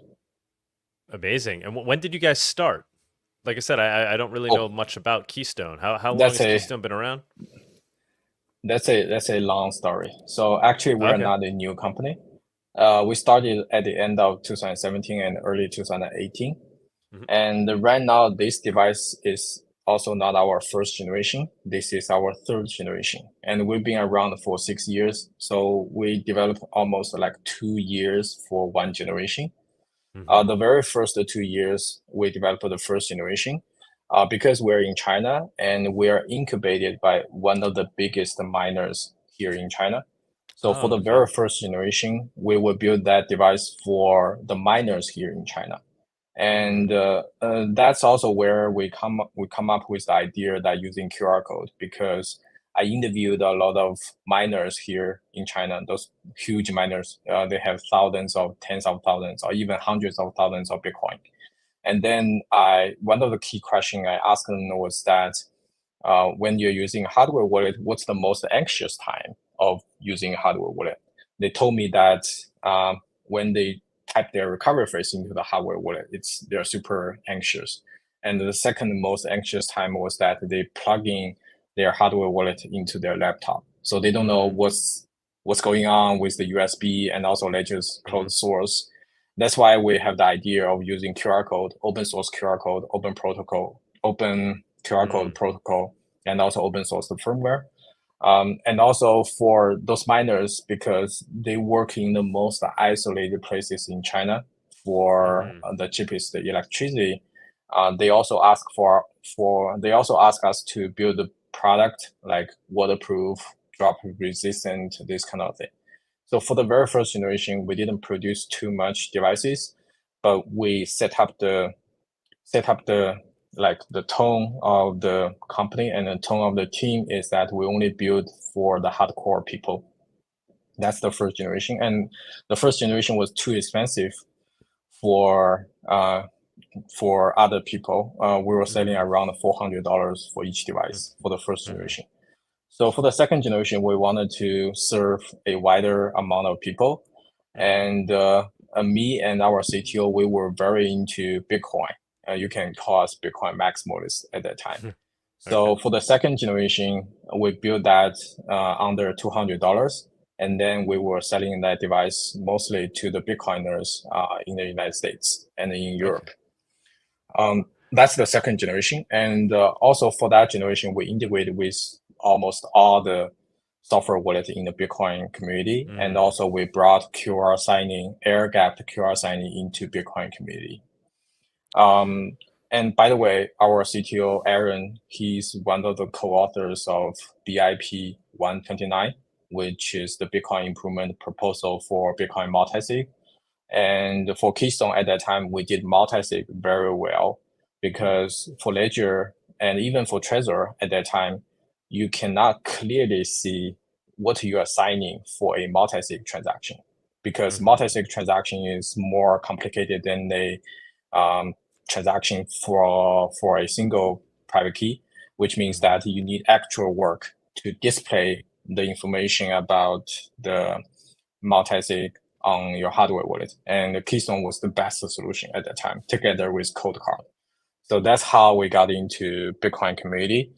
And then the third generation. For the third generation, we started to get out of Bitcoin community to explore other blockchains like Ethereum, Cardano, Cosmos, and right now Monero. So that's basically our story. So we're not a new company, but we were, in the first 2 years, we were targeting the Bitcoin miners here, super like extreme miners and paranoid. And the second generation, another 2 years, we were targeting the Bitcoin maximalists in the United States. So 4 years gone. And the last 2 years, we've been, for the last 2 years, most of the time we were working on Ethereum and other EVM blockchains, and then Cosmos, Cardano. So maybe, I know Monero guys, you also see Ethereum and other blockchains like shitcoin. So you didn't watch too much what's happening there, but we've been there for quite some time. So wait, which coin? So it's Cardano. Which are all the coins that are on Keystone? All the chains. By the way, we have it. Yeah, all the chains: Bitcoin, Ethereum, and all the other EVM chains, including like Polygon, Arbitrum, and also we have Cosmos. We have Cosmos. We have Cardano. We have LTC. Yeah, I think those are the other blockchains we support. Okay. Yep. Very cool. Very cool.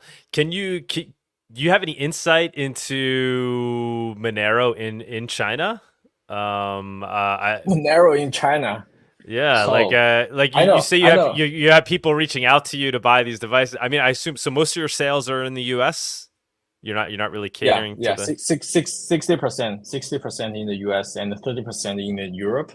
Okay. Actually, we only have like 3 to 5% in China. Really? Okay. Chinese But people, that's interesting because you said yeah. initially you had built it for the miners there, right? To use Yeah, as a... Chinese miners. Yeah, Okay, but those interesting. are only a small group of people. Right. That's a very small group of people. Yeah. Okay. So you were asking about Monero here in China. Yeah.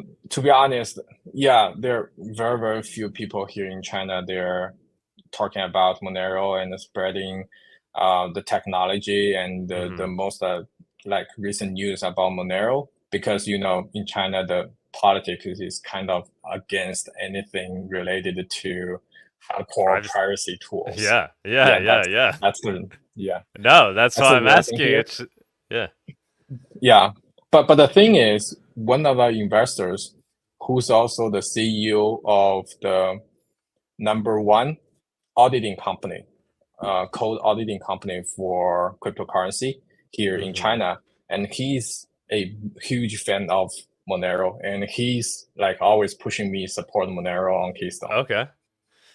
Not to put you on the spot, but kind of what is your take, your philosophy of cryptos and privacy coins versus non-privacy coins, and the fact that Bitcoin is traceable, Ethereum is traceable. What are your feelings on that from a from a personal I think standpoint? if we take I understand. So I think if we take every blockchain as a personnel, and I think Monero's personnel is the most close one to Bitcoin, unlike Ethereum and Cardano and other blockchains. So we were like very into Bitcoin community. And I think from that point of view, you can also feel that we are very much aligned with the mentality of Monero. And also, by the way, I was reading Mastering Monero yesterday. Yeah, I I saw didn't that. read Mastering Ethereum. I read Mastering Bitcoin. I didn't read Mastering Ethereum, but I was Okay. reading Mastering Monero yesterday and Okay. also I found that the ring signature, everything is super cool. Ring signature, confidential transactions, these schemes are super cool to protect the privacy. And also, you know that in the Ethereum community, there are some smart contract protocols like Tornado, which is working for privacy purposes. And also, in Bitcoin community, I was more familiar with Bitcoin community. They have a wallet called Wasabi wallet. They do CoinJoin, and the Wasabi wallet was closed months ago because of the pressure from the government, I believe. So I think Monero is almost the only choice, or one of the several only choices for people to protect their privacy. So in the long run, I'm really bullish about Monero because I think privacy is one of the key things, one of the key human rights that we should protect. So that's my perspective for Monero. And finally, we're going to support Monero. Awesome, man. Obviously, I think everybody loves what you're saying right now. Looks like we'll be getting a new hardware wallet soon, and it's being brought about by somebody who actually believes in these ideals. So that's exciting. That's exciting to see. Exciting that you're saying it's only potentially a couple of months away.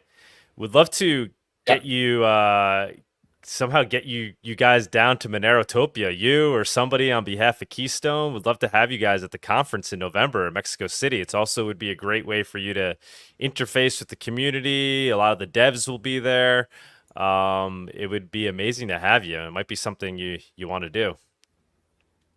Yeah, okay. I will think about because my wife is sick. So actually, there are a lot of conferences happening from last year where I was sick. So I didn't go to any conferences. But no pressure. Should be better. Yeah. Yeah, throwing it out there as an opportunity or somebody on Keystone's behalf would just be a good way to network in person and to also learn a lot about Monero because. We have like Luke Parker will be there. He's the one I'm sure you've heard of Luke Parker. He's the one that's developing full chain membership proofs for Monero, and a lot of other devs. So, Lixin, man, thank you so much. Tux, you got anything that I missed? Anything vital that we should be asking here? I definitely have a couple questions. I mean, first, it's a really cool looking hardware wallet, and it's definitely a unique one because it works very differently from Ledger and Trezor, and I like that you guys are using like the live QR code to do a gapless wallet. That's pretty awesome. Because I see a lot of people do that between phones, but this, of course, is a dedicated hardware wallet. But I do have a question related to the firmware. So it looks like most of the firmware is all open source, and this is something that's historically been questionable on some other hardware wallet devices. How does this extend to the secure elements? Do the secure elements run like open source firmware that you guys actually work on also, or is it? No. The secure element only store your private key. You only do the storing, which means that also from our firmware, this firmware is running on the MCU. So from the firmware, you can see that it like get to the recovery phrase or get the private key from the secure element from the 3 different secure elements and assemble that in the MCU and do all the algorithm, do the cryptographic algorithm and do the other support for those blockchain features. So in this way, we, just like I said, we find a balance that because if you don't have a secure element and a hacker get your device, they can easily get into your device to get your recovery phrase, just like brick Trezor. But if you have a secure element, then the problem is about open source. So we find a balance that if you only use secure element to do the storing of your recovery phrase or the storing of your private key, and then you can open source all the other logics on the MCU. Then people see what you are doing with the recovery phase and everything, how everything's running under the hood. So that's our I see. That makes a lot of sense. You're that's moving our more like stuff into the- transparency. Yeah, you're moving stuff Yeah. in the space where you can actually control the code. Which Yeah. that makes sense. Yeah, but I like- actually, this is not invented by us. This is invented by CodeCard, and CodeCard has been in the Bitcoin community for years, and this scheme has been battle tested. So I think this is the best way of building a hardware wallet, rather than Ledger is not the best way, Trezor is not the best way, but this is the best way of building hardware wallet. And right now, since CodeCard and then Keystone and another Bitcoin hardware wallet called Passport, all of us were using the same scheme. Just use the secure element to do the storing. Very cool. How about Foundation, Tux? Is that similar too? Yeah.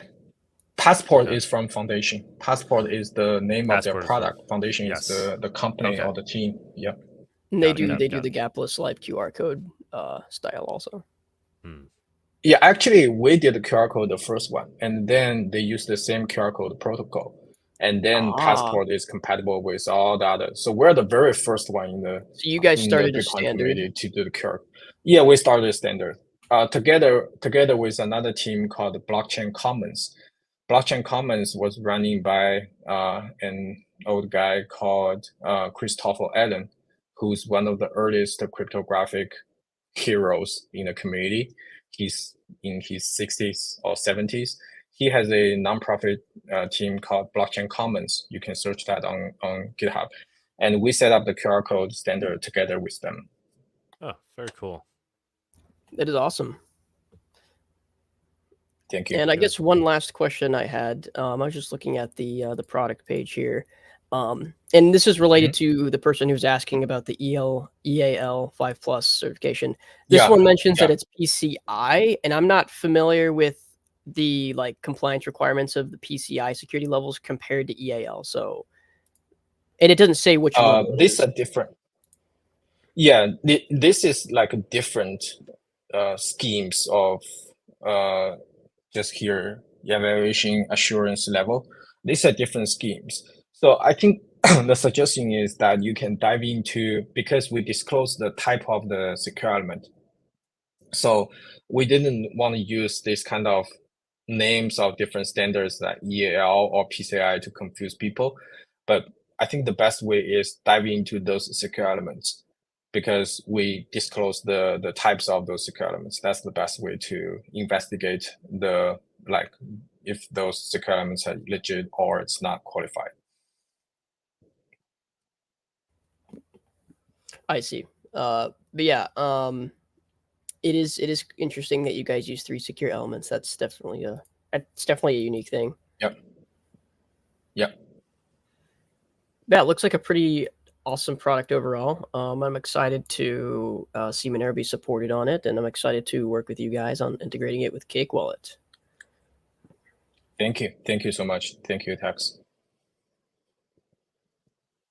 All right, awesome, man. That was fantastic, and thanks for jumping on in such short notice. Greatly appreciate that, and making the time to join us. Cool. Thank you. Thank you so much. Thank you, Lixin. Anything else you want to put out there before we move on? Any other info or anything you want to throw out there? Yeah, I think if you guys want to follow the latest news about our support for Monero, you can follow our Twitter handle on X, which is Keystone Wallet, and you can find, and we will keep you updated. For example, we started working with Cake. We have started the coding. We have started the UI UX design, things like that. We'll keep you updated. Lixin, thank you so much. We're very excited. Thank you. Fantastic. Thank you, man. Thank you for having me. We'll be in touch. We'll be in touch. Hopefully we get you down to Mexico. All right. Thank you.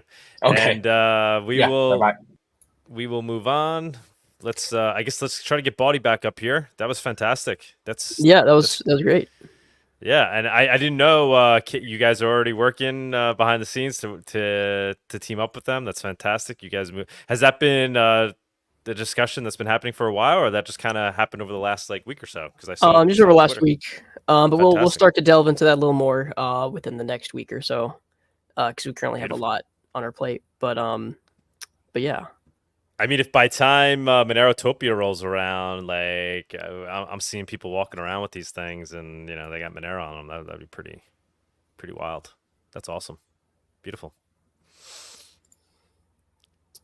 Oh yeah, it looks like Bawdy's not in the backstage. No, he was. He must have had to leave. He was. I guess let's go viewers on stage, right?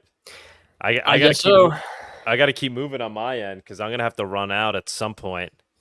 Hopefully you'll keep things going, but I guess if Bawdy got cut short, I mean, you could try to bring him up again later. Maybe he had one or two other things he wanted to like really get out there.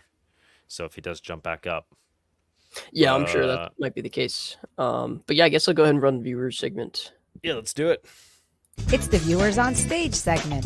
It's that time where we invite you, the viewers, up on stage to comment on anything you've heard so far today, ask the guest a question, or maybe talk about one of the news topics. Come on down. All right, you know the drill. If you want to come up, just mention in the private chat on the StreamYard. I'll link the StreamYard. Yeah, let's get some new faces up here, guys. It's super easy. Just click the StreamYard link and we'll pull you up. You don't have to leave your camera on. So 2 things. Haveno now has over 100 offers, which is amazing. Right. The first time that happened was yesterday, and the first time that it came up in part of the average was today. So hopefully we will soon be over 100 on average, and not just over 100 on a spike. So hopefully that will soon happen.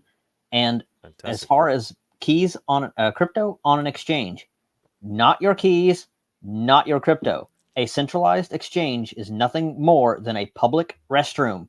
Go in, do your business, and get the out. I like that. Public restroom. Yeah, that's I like the analogy. I had one thing that I was really hoping that Bawdy was going to touch on, and maybe he did while I was making coffee or something this morning. But if anybody looks at the 1 month Monero as denominated in BTC chart, there's something really interesting going on. I mean, I'll link hold on. Well, maybe Tux can just pull it up if you just search the XMR as denominated in BTC 1 month chart. But something that keeps happening is whenever just the general crypto market crashes, so there's a little bit of a lag time for Monero, right? So things will crash and then Monero will start crashing. And Monero will crash hard, but as we all know, Monero always ends up trending up against BTC during, as far as I can remember, every single one of the major crypto dips. Monero is like one of the least affected over and over again. Okay, yeah, there's always like some periphery coin and it's a one-time thing where maybe they even got gains or whatever. But as far as like the really long-term cryptos out there, for some reason, Monero keeps trending up against Bitcoin during the dips. And this has been unbelievably consistent for like 5 years now or whatever.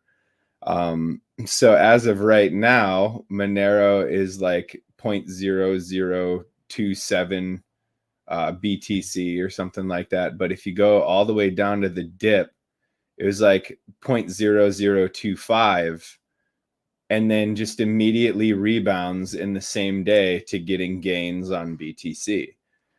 And you'll see a lot of the laser eye maxis talking about it's, you know, even though they're ignoring the fact that their own coin is not doing it at the exact same. Yeah, there we go.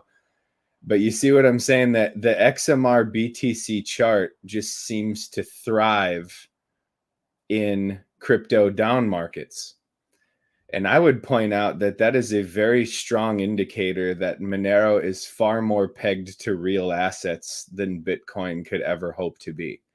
because that's what you would expect to see in a down market with crypto. So it's building a really strong case for the fact that Monero has effectively fully replaced Bitcoin as the crypto of the real market, of the actual traded assets and goods. And it is even, in a sense, taking the position of the dollar on the internet. So I just thought that was really interesting how, of all of the price activity that one could be interested in, I've always been most interested in XMR as denominated in BTC.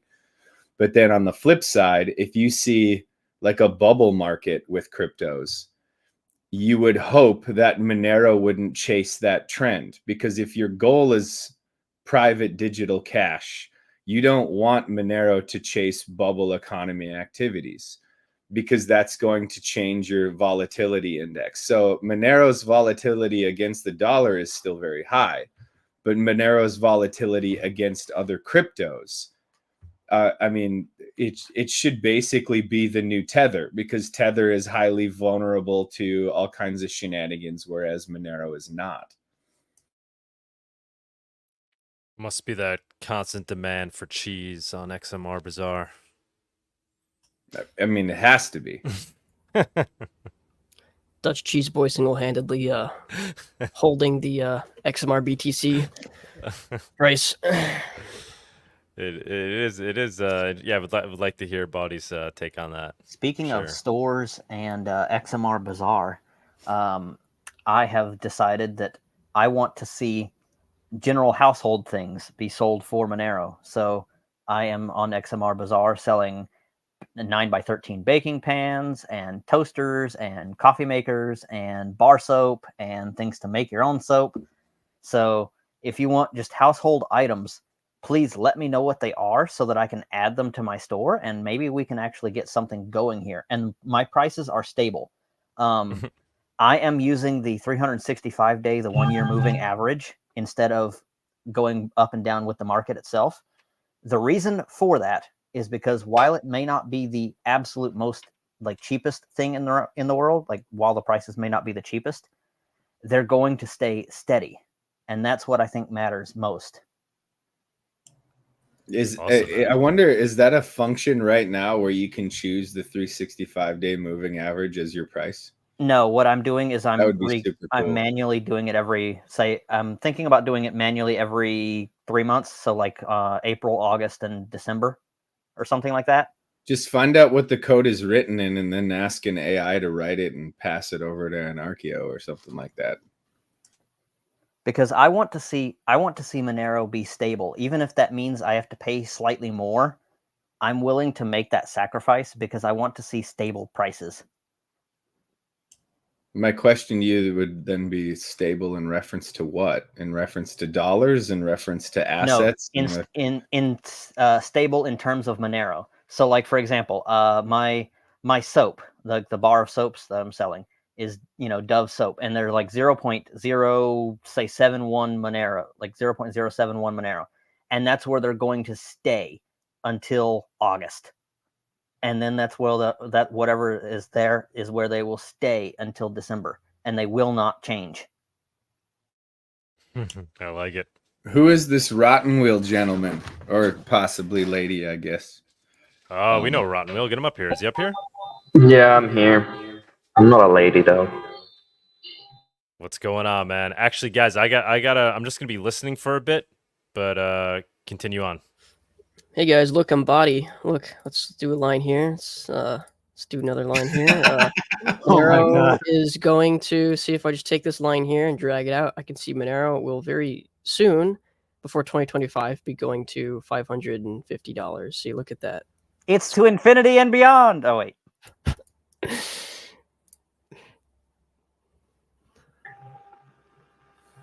That reminds me of that wolf meme. Hey, look, guys, I'm human. I have depression. I have to go to work tomorrow. You know the wolf meme? I'll find it. No, but it sounds a lot like the First World Problems video on YouTube. If you haven't seen that, you totally should. So is hello, is Roger Ver still in jail or not?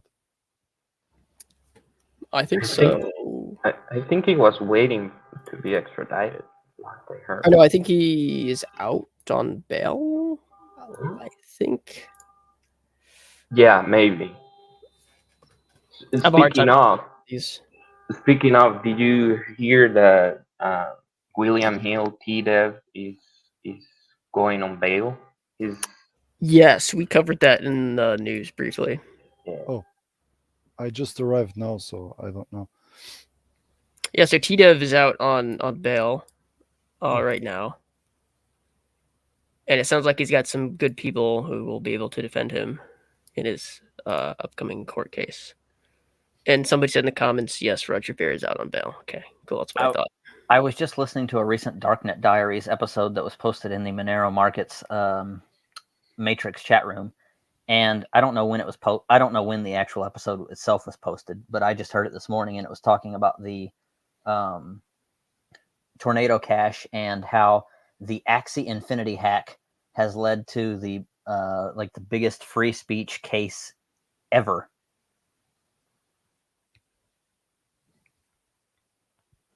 But I don't know when that episode was originally aired.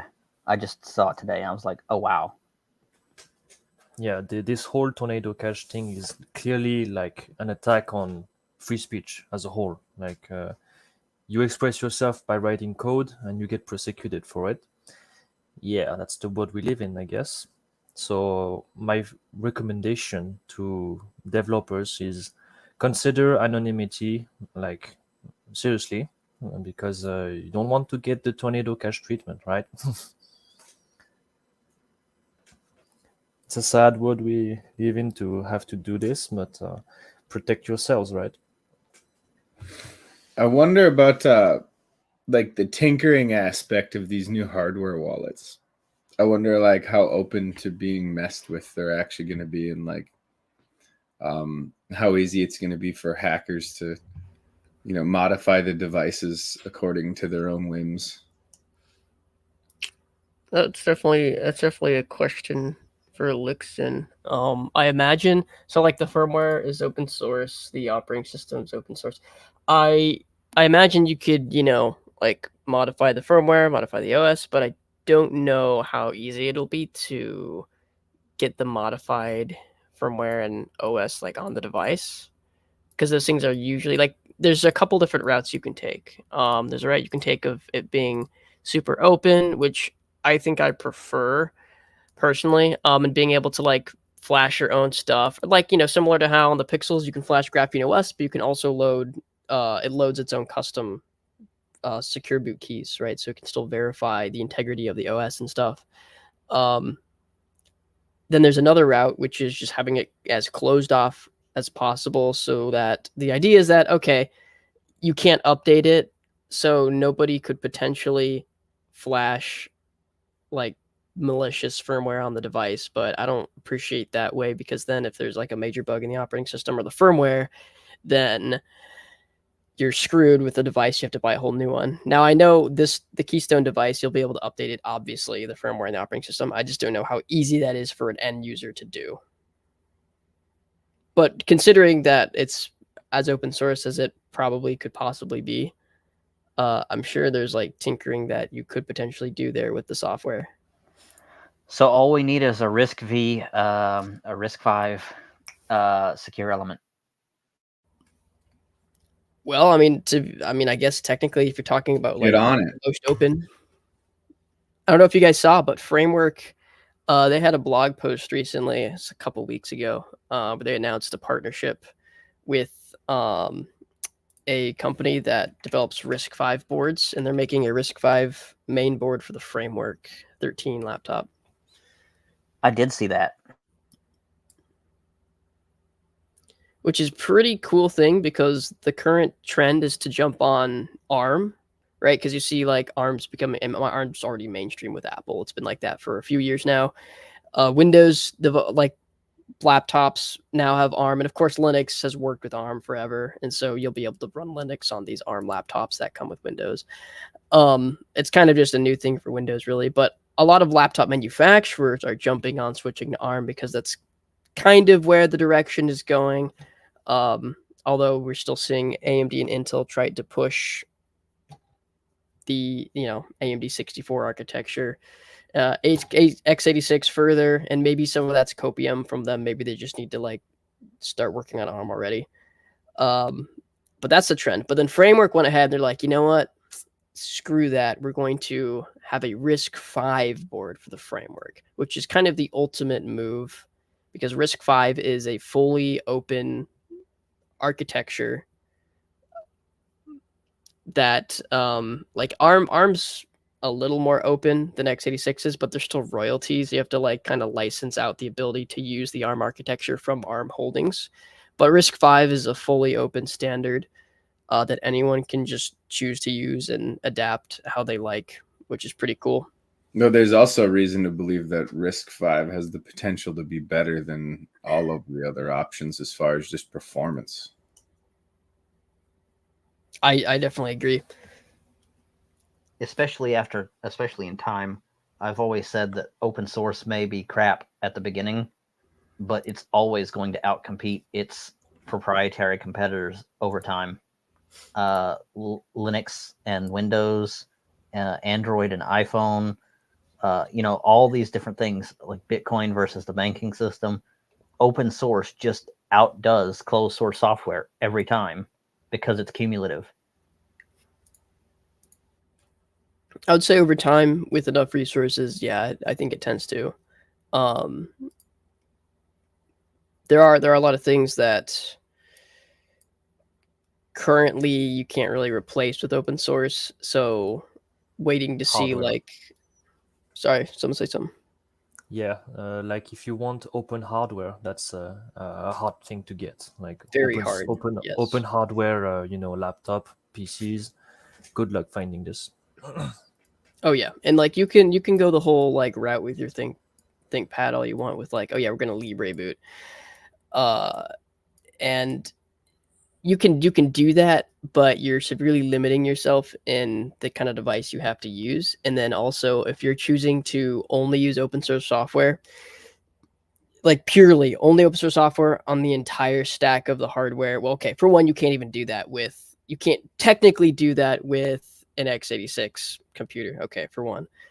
For two, if you're going to refuse to use microcode blobs, you're going to refuse to use like proprietary firmware, you're actually putting yourself in a worse position for your own like security because there's nothing to replace it in an open source manner.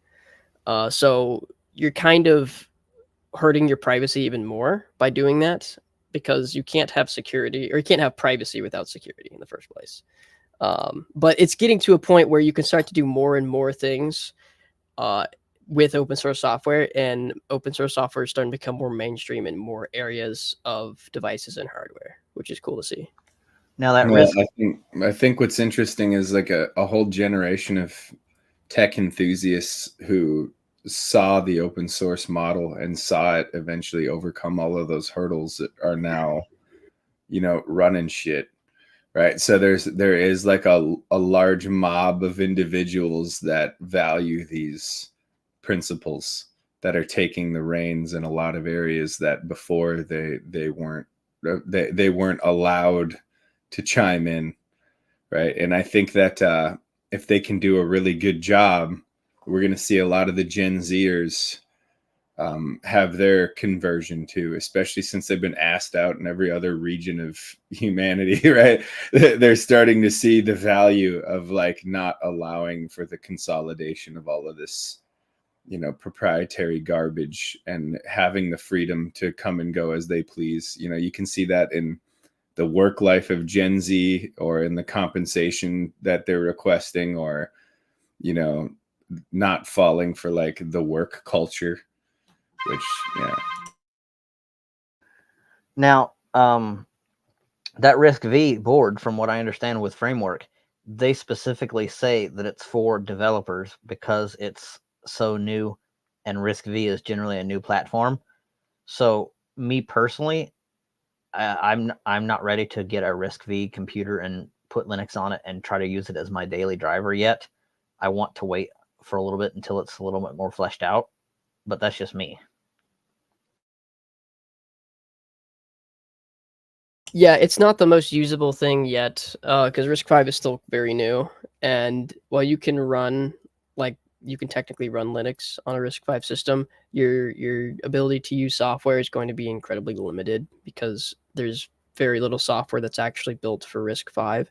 And I don't think they have the emulation capabilities, like, up to what you would want to be if you're going to just start emulating, like, most of your software. And the idea behind RISC-V is to have like open source CPUs at the end, right? Yeah, because the architecture for RISC-V is fully open. You don't even have to pay royalties. Like with ARM, you have to at least pay royalties to ARM Holdings, but for RISC-V, it's completely open standard. And like everything's published publicly, like the way the architecture works. All of the instructions that exist for like, and like, I mean, this can depend on like the actual because like you've got RISC-V as an architecture, then you've got companies that develop chips that are based on the RISC-V architecture, and then you've got companies that integrate those chips into a main board. But the company that Framework is working with, Deep Computing, they publish papers for like everything, like all how they integrated their CPU, how it works with the main board. They've like opened up a lot of the information about the hardware, which is pretty cool to see, because that's not something you would get with any other kind of. There's a bunch of people, myself included, that have been strongly advocating that if AMD wants to recover some of the ground that they've lost in the war for the best tech, they could probably leapfrog a lot of these other, the other big fives, if you will, if they would just immediately switch to RISC-V development and move in that direction, because they missed the boat on ARM. What was it, like 6 years ago or whatever it was now? They definitely missed the boat in favor of trying to chase down the Ryzen system. And now they're falling behind again, is the thesis anyway, although I don't think it's as bad as some people like to think it is. But the thing is if they were to leapfrog and switch towards RISC-V and just dump a lot of development over the next 5 years into RISC-V, it'd be really interesting to see if they couldn't be like the open source hardware guys. That was another thing that I was trying to push with the whole Google thing. It's like, why Google or Samsung is trying to out iPhone the iPhone. Why don't they just switch to I mean, obviously I'm super biased on this, but just like grab a hold of the graphene world as hard as they can and just push out like the most open devices known to man. And they would have this unshakable market share. Now, I don't know if there's all kinds of shady deals in the background that prevent them from doing that, or there's countries that are like, you can't sell here if you do that, or we have to have backdoors or whatever. But I was like, no Google anything until you could do graphene on them, and now the Google Pixel is the only phones that I ever buy, right? Like there's so many people with money that would only invest in that kind of hardware if it was just something that you could buy off the shelf like that. So it'd be interesting to see. Yeah, it would definitely be great to have open source hardware, first of all, especially CPUs, because when you look at the market, you either have, mostly you have AMD CPUs, or you have Intel CPUs. And there's Intel management engine in there. You have no idea what it's doing. It's closed source. It may be spying on you, right? There's the same kind of thing in AMD CPUs. I forgot the name. And it's the PSP. Yeah, the PSP. And where I chat a lot in the privacy nerd chat rooms, and that's the main point that comes back in a lot is open source hardware. Like there's no options currently, right? I wish there was more options. Yeah, there's no decent options, fortunately. Now, I will mention, this is kind of cool. I don't think most people have seen this. I mean, what about Nova Custom and System 76 though? You can at least get them properly disabled. Well, you can get them software disabled because I use Core Boot and Nova Customs. They actually use a custom payload for Core Boot called -0, which you can actually buy a modern or pretty modern Intel Z690 motherboard. So I have this MSI motherboard, a Z690 motherboard, that you can actually Core Boot and choose disable Intel Management Engine if you want. It's pretty cool, and I think that's just about the newest of hardware you can get, at least for desktop right now, and be able to Core Boot it and like have a open source, mostly open source, right, BIOS firmware, right, UEFI firmware. And you can disable Management Engine and you can disable some other stuff. But it's actually secure because it still maintains the ability to use things like secure boot, like verified boot, and you can enroll your own keys and whatnot. So if you're looking for something that's modern and being able to like Core Boot it, then you should check out -0, and you can buy like newer motherboards, Intel motherboards, and install -0 on it. But yeah, I mean, at the end of the day, the hardware is still not really open source, right? It's still an x86 platform. You've got other stuff, lots of other stuff on the motherboard that are running proprietary firmware. See, that's the thing. In my dream world, there would be open source graphics cards. There would be open source CPUs mostly, open source motherboards. These three would be the main the best thing in my dream world, right? Because then all this open source software is amplified many times over, right?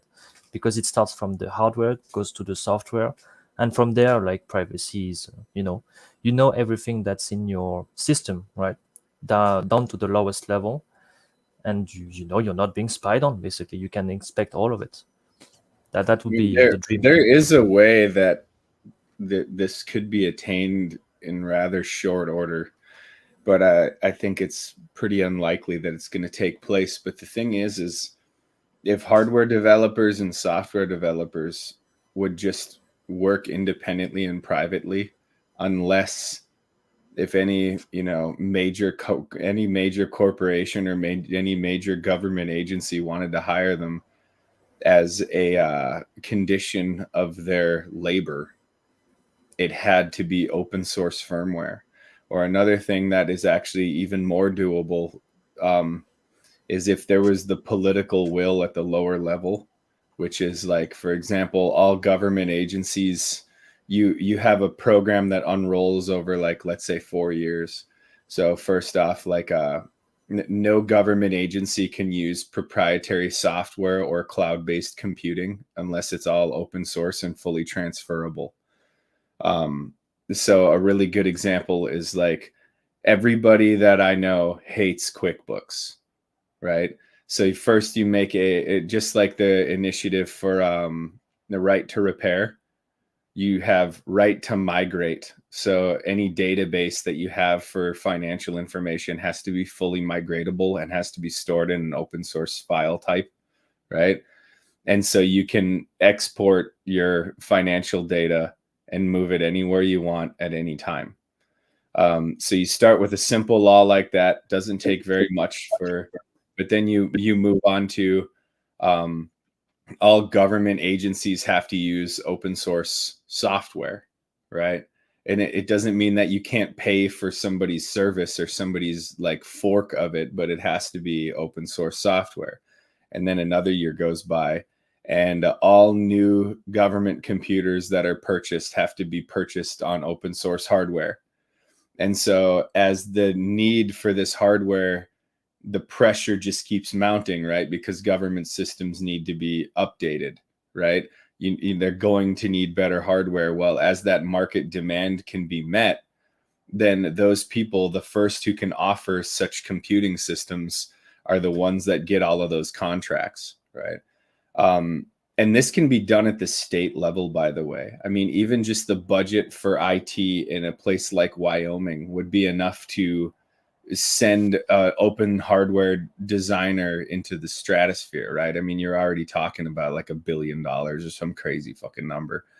But the thing is as an anarchist, right, this is usually the last thing you think about. But on the flip side, isn't the core of government shrinking government, the core of anarchy shrinking government as fast as possible and making freedom available to the individual as fast as possible?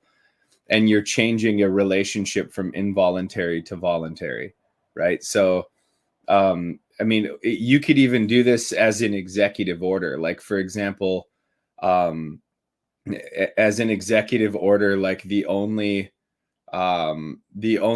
tax evidence that is admissible in court is a file type that is an open source file type that can be exported, right? Or something like that. So basically, you could force the bureaucracies with some very simple moves to basically demand that this be made available. Could you imagine how QuickBooks would just like fall off of the face of the earth if either you make your data exportable or nobody's going to use you because the entire reason they're doing it becomes worthless anyway? So, and you could say, well, that's the government use of force, but I would argue like the force is already being used. If anything, you're walking it back, right? So there are ways that some crafty individuals could put that kind of pressure to make this happen quickly, without having to do the development yourself.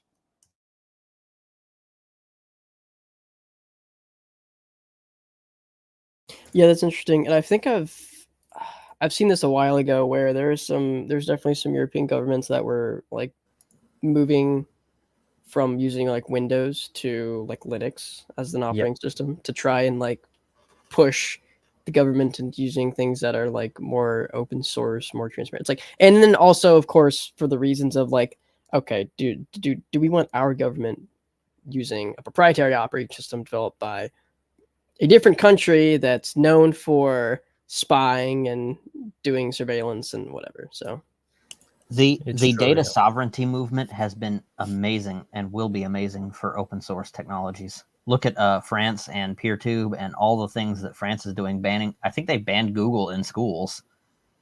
Yep. Yeah, because the French government and Europe especially are a bit like, damn, those Americans, they spy on everyone with their closed source software, right? And so they passed laws. I think there's a ban on Office 365 in public institutions in France. And yeah, that's one of many examples, right? I mean, this is the same reason why we switched from Office 365 to Proton recently, is because, I mean, US companies are just like, they're just notorious about stealing every bit of data they possibly can. And, you know, Cake as a privacy company, we want to kind of put our money where our mouth is, right? And actually use, not just, you know, make software that's open source and respects user privacy, but then actually use software that's open source and respects all of our employees' privacies internally.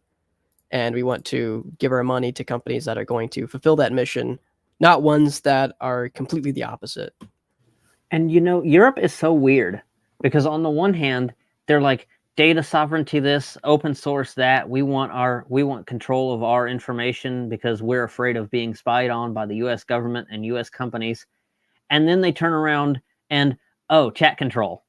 It's like, how do you that's that just the government's hypocrisy. And for them, I don't think the reason why like they have these rules about like, oh, not using Google in the class, and, you know, the government switching to using like Linux and Windows, like that's a good thing, but I think it's for not the most pure reasons. It's probably just purely on the basis that, okay, we don't want a foreign country being able to get our data and spy on us.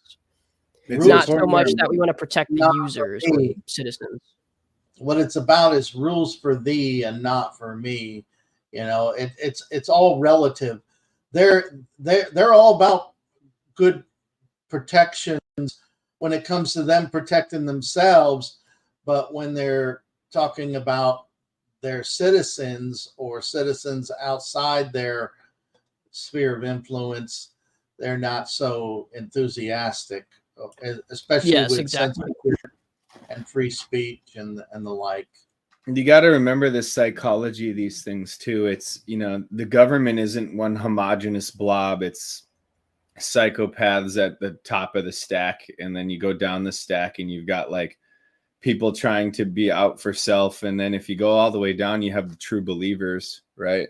And the thing is the true believers are in a sense the Achilles heel of the tyranny, because you know, a well-reasoned argument about like, okay, well, we do want to protect our citizens and therefore we have to protect them from the evil corporation, right? So these the true believer is the heart and mind that open source software can quite easily win, right? So that's one of the reasons why, instead of making the argument from a point of anarchy, a lot of the time when I'm trying to make the argument for Monero, I'll use like the battered women argument. Like, what about that poor woman that's trying to leave her abusive husband, right? If she gets paid with a check, you know, you can use like financial abuse techniques, or you can, you know, and Monero allows her to leave a bad relationship, or what, you know, like you kind of do the heartstrings thing. Well, in the same sense, a lot of these bureaucrats, they're not one homogeneous blob.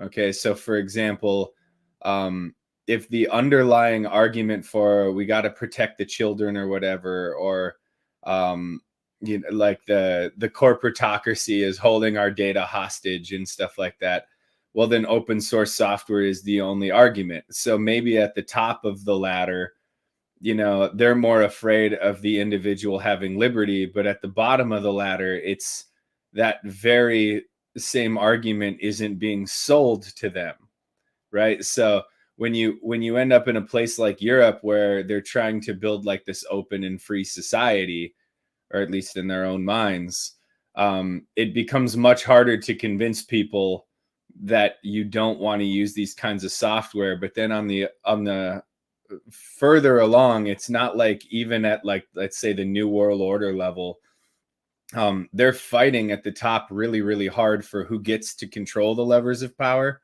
Like, they're all in agreement that they want to consolidate power, but then amongst themselves, they want to be the people with their hands on the lever, right? So they fight each other for the levers, but then they fight as one single front to capture power from the individual and consolidate it. So that's another area where open source software can win. And what I mean by that is basically that we just watched as, like, you know, the dollar lost some of its hegemony because it was being used in a discriminating fashion, right? Like, we're going to take all of Russia's dollar holdings and bond holdings and just like take them, right? Well, it's the same with these proprietary software corporations like the Microsofts of the world. These companies like are doing the bidding of the oligarchy, right? But that oligarchy, not everybody has their hands on those levers. So they're looking to see that at least within their own sphere of influence, that there isn't like the outsider, right, with their hands on the lever of power. So now you have where it's like, okay, well, we don't want Microsoft Office 365 to be used in these parts of Europe because they have control over our data. They have internal financial data and so on. It's being used to control us. And this is one of the reasons why you're seeing the rise of the splinter net, right? Where there are some people with like really free internet in some sense of the word and not so free in another sense of the word. But then, you know, on these borders, like, they're more interested in controlling this information as opposed to that information.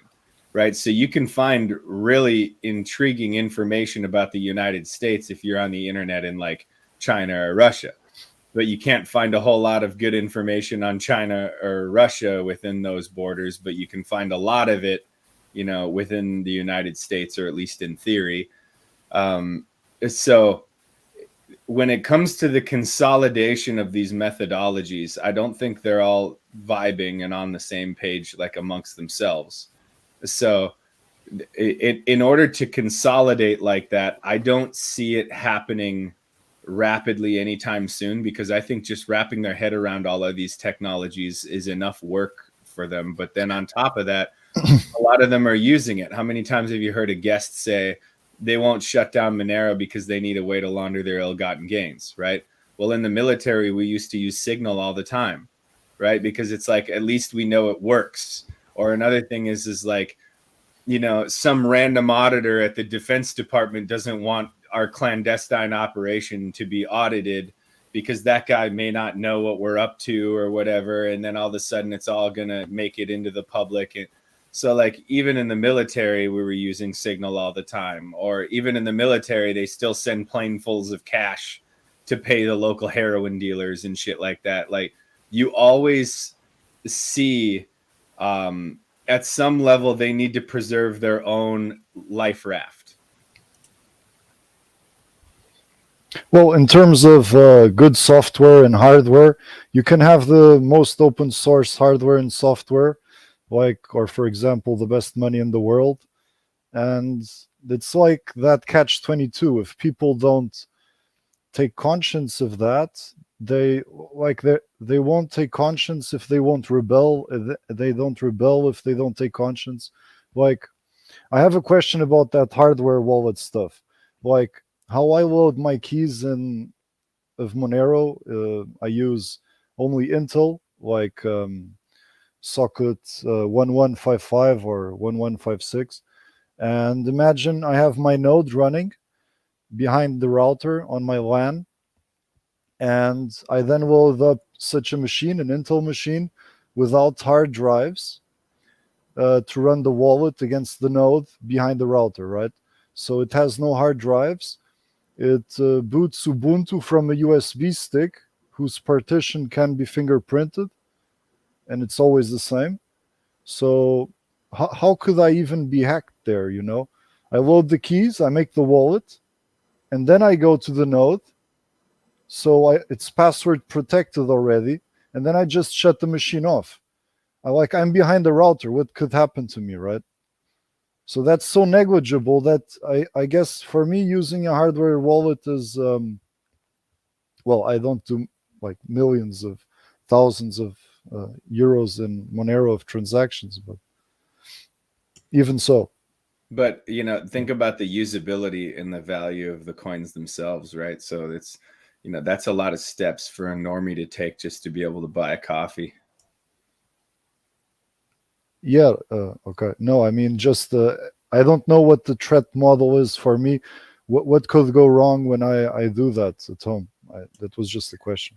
I mean, I would also point out that if you create your keys that way and then you use a hardware wallet, you're protected in perpetuity with the means by which you've created those keys.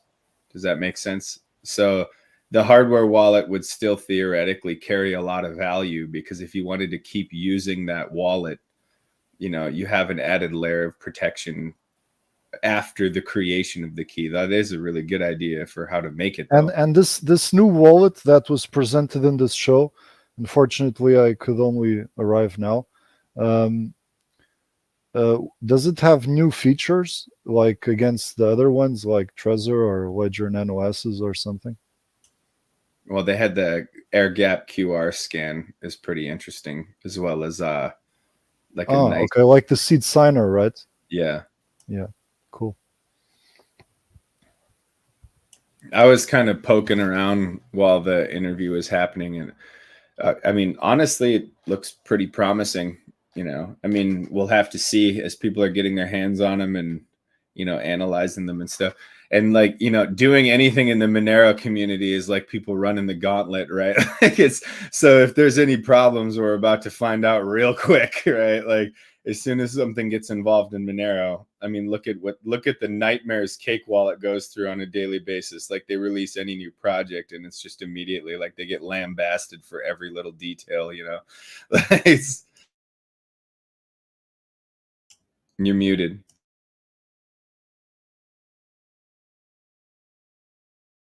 Sorry, I'm in a situation here right now. Yeah, it should be interesting to watch as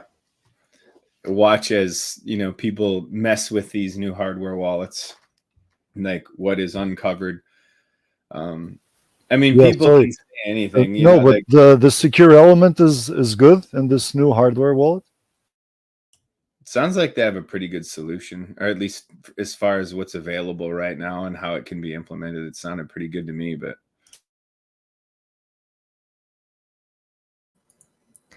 there was another topic I wanted to address here. Basically regarding Havino again. Basically, there was a bounty that was created by FreeROS of 100 Monero, and only recently, like 8 days ago, it got actually funded. So there's 100 Monero bounty funded for a Havino mobile web application to interact with Ledger Nano X and Havino. It would be toll based as well. So yeah, I mean, this is looking very promising, honestly. And because I know there's a lot of people in Havino that are demanding that there's a mobile application, right? Hey, Nihilist, is there a link for that where you can post it on the comment on the private chat? Yeah, I posted just now. Yeah, the Keystone wallet, those look very it looks cool. And it's definitely a more unique device. But I am seeing some interesting comments from MeGold bringing up that he can't find certain certifications for these secure elements that it's using. And one of them has an old certification. And I would be interested. And I didn't quite get this question answered in the way I wanted.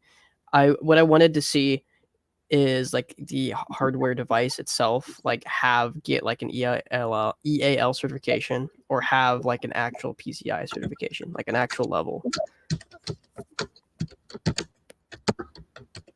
I haven't done any research on this yet because we've just been talking about it. What is the MSRP of this device? Under 200, 150. Yeah. Okay. Yep.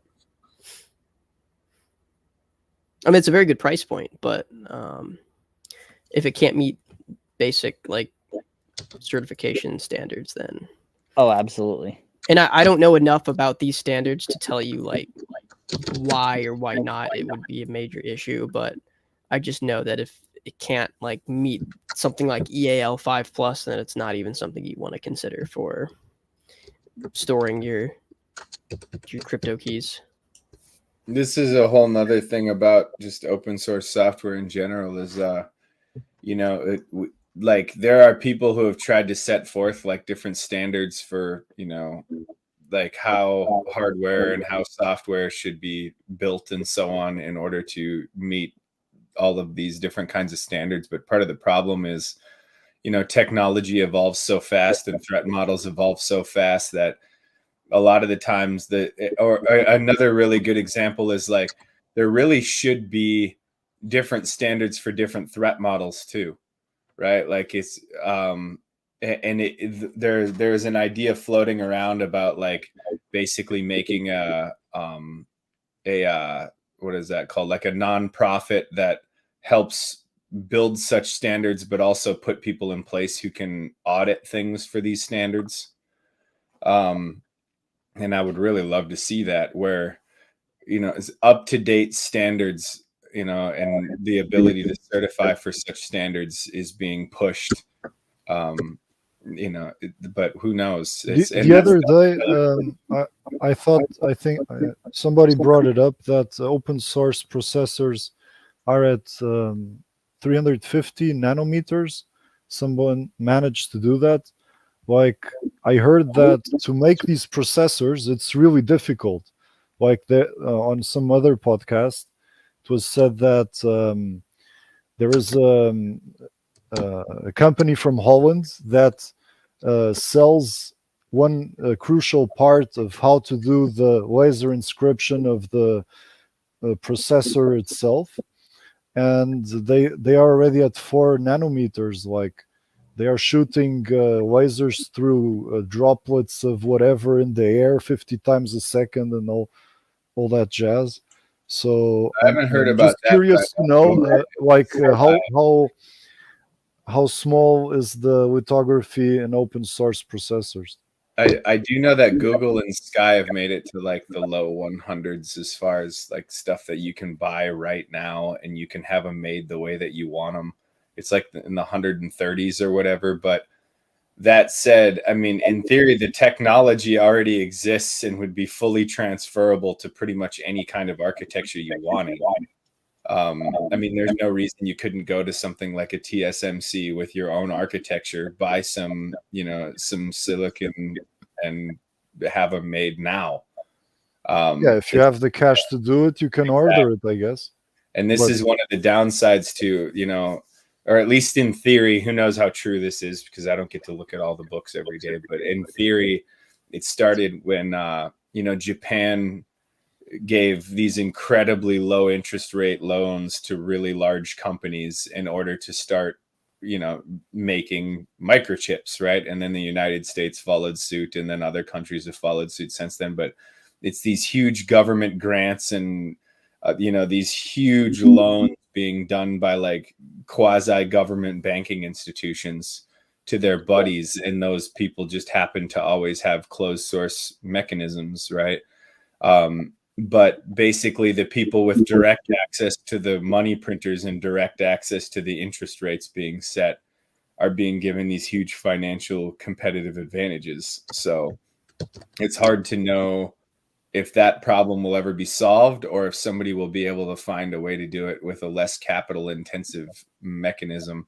But I don't honestly, see a problem there. I mean, money goes up, and well, the thing is like I like this podcast. The guy was talking about one other thing with I digress, but I just wanted to say something.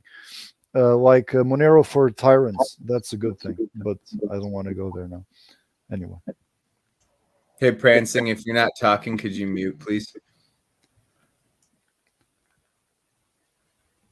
One of the things that I'd point out, though, is any company like a Samsung or a TSMC, if they wanted, they could easily allocate the same kind of financial offers to to somebody who wants to run open source hardware, and even if they operated at a loss at first, but they have no interest to do that. They want exclusivity. There is a way that you could do it in such where you don't basically have to eat the loss permanently. So basically you could say, we'll allocate this amount of supply and we'll give you the same deal as some of the more capital intensive larger production lines, but there has to be a price agreement as to how much you're selling them for, and we get a cut of the first X amount of money.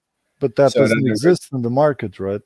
Well, it doesn't exist right now, but the thing is it's a deal that could very easily be done. I mean, we do it in every other type of economics you could think of. So for example, like I might help a guy build a farm using my own like earthworks equipment and my own trucking, and basically sell him that work at the cost of the diesel. But then, the first X amount of the crops that he sells has to pay back the difference of what I would have made, right? And then you can get like exclusivity on the freight.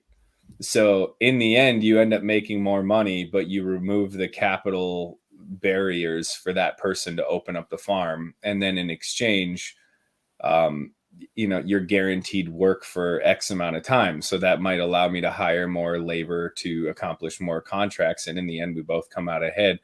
The thing is if a chip manufacturer wanted to extend the amount that they could produce, right? So let's say they wanted to build like a 2 nanometer process, and then they sold the capacity for like, let's say their 7 nanometer process to an open source hardware company, and then sold the 3 nanometer to like, let's say Apple, right? They continue to use their old equipment while they invest in the new equipment Yeah, as soon that's as good. the That's good. I yeah, agree so with that. like they should in theory still come out way ahead, like way ahead.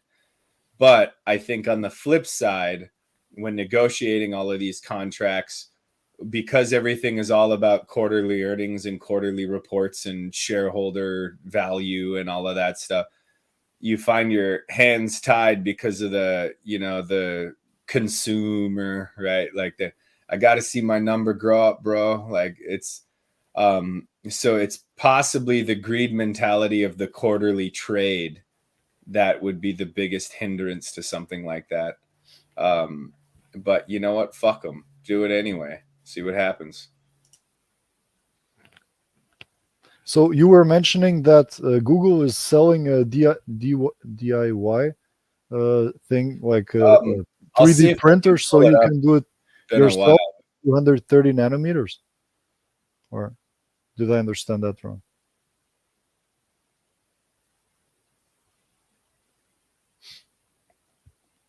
I'm gonna see if I can pull it up, but they had like a really big initiative on this a little while ago. Oh. Yeah, well, I was thinking, because this is the show and I should say something, or we should say something.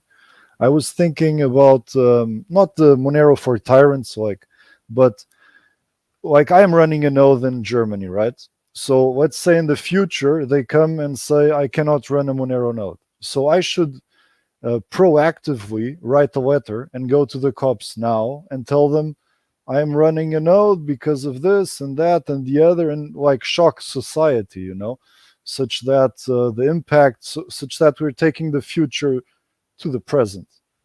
What do you think about that? It's reasonable, right? So just to answer your first question, I linked in the StreamYard chat. Yeah. I guess it's called the MPW shuttle program. But Google actually was funding major open source hardware, and this goes all the way back to October 31st of 2022 at least. But and I was fortunate enough to talk to some people about this a while back, and I'm not even sure how much I'm allowed to talk about. I've mentioned it before, but the thing is there has been a lot of discussion around the idea of a pivot for Google's hardware business model.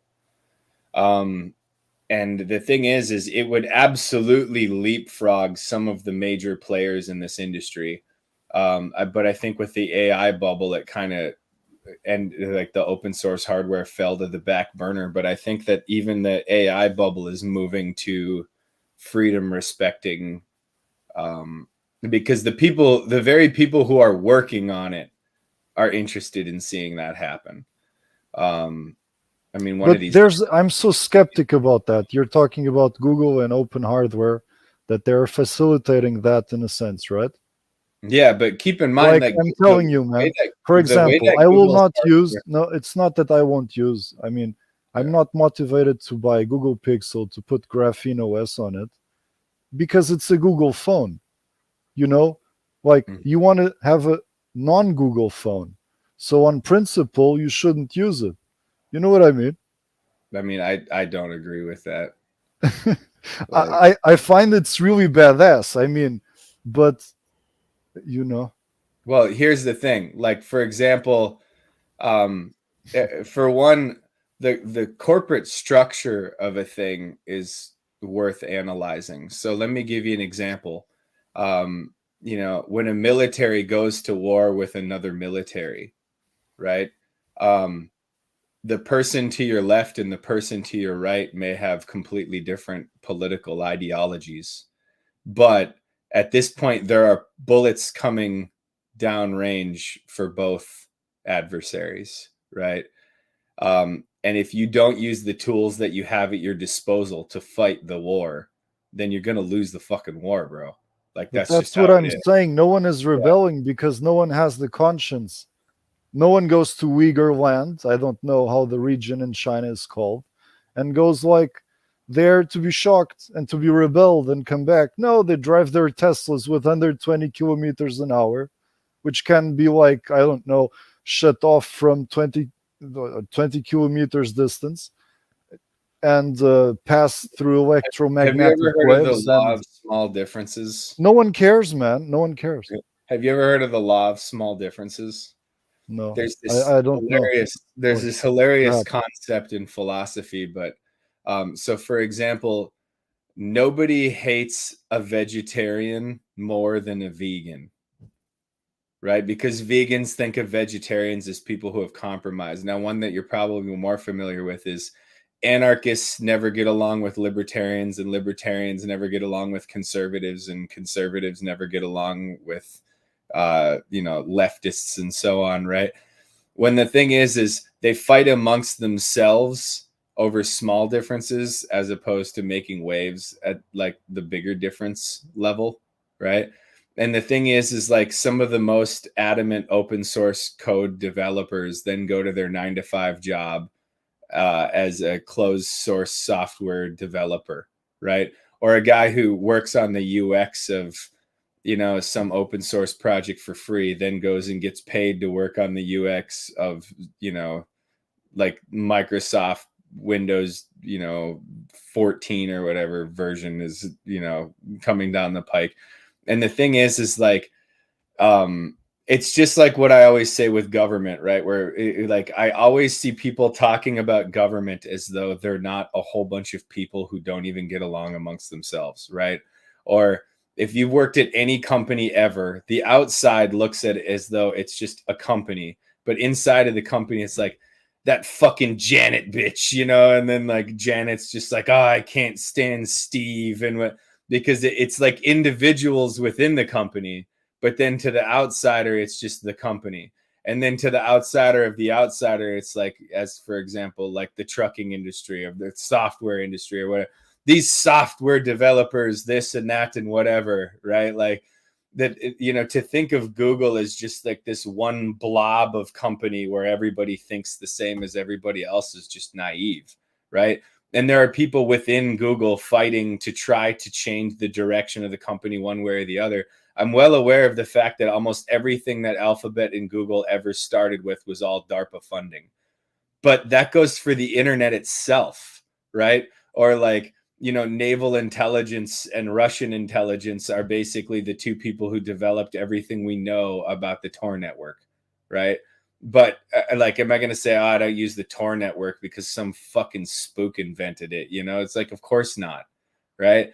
And if you're going to say like, the only phone that you can put a secure operating system on is a Google phone, therefore I don't want a secure operating system, that doesn't make any sense to me, because you use the tool that you have that can get the job done. No, that's right? not what I said. I said that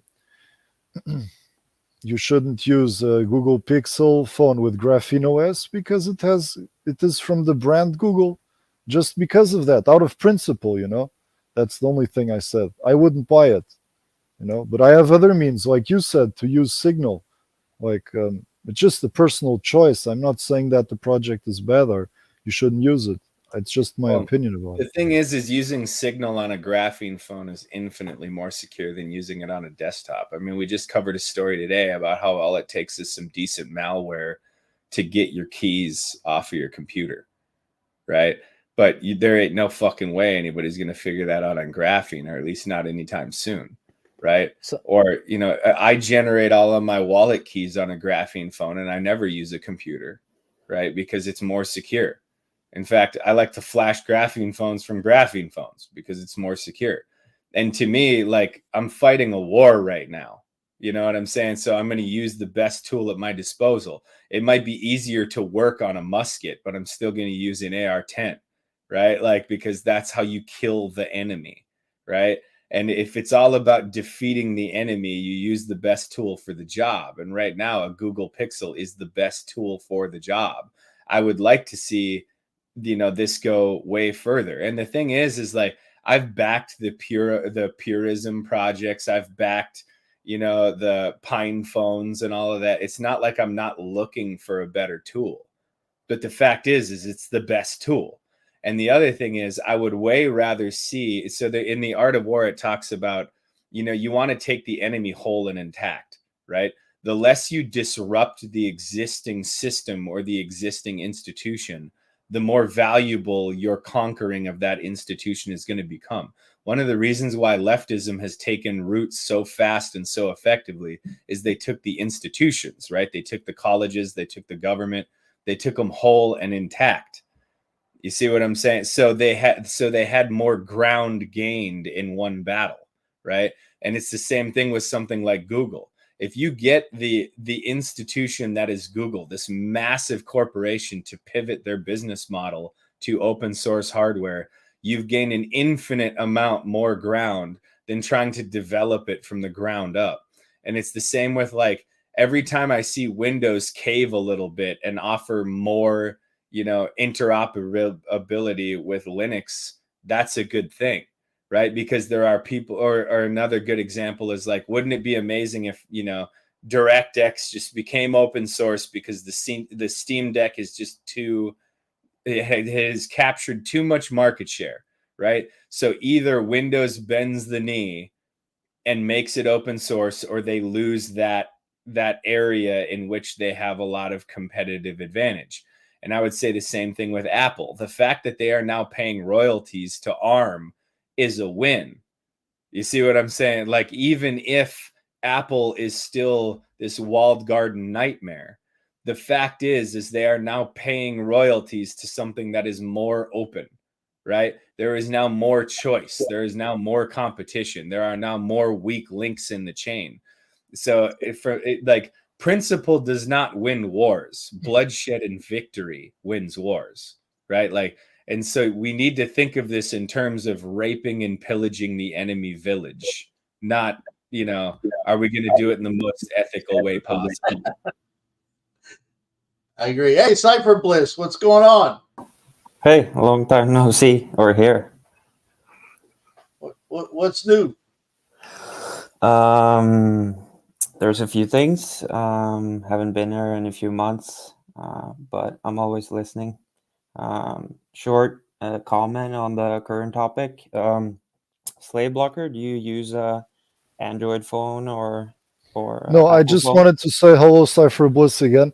The beautiful thing about these cryptocurrencies and wars that we are fighting every Saturday is that if no one of us appears here, there is still there is not, like, if no one is here every Saturday, and I'm speaking for other podcasts too, the listeners sometimes think, it's going to happen anyway. No, even if the only thing you can contribute is to speak, then speak and be loud about it.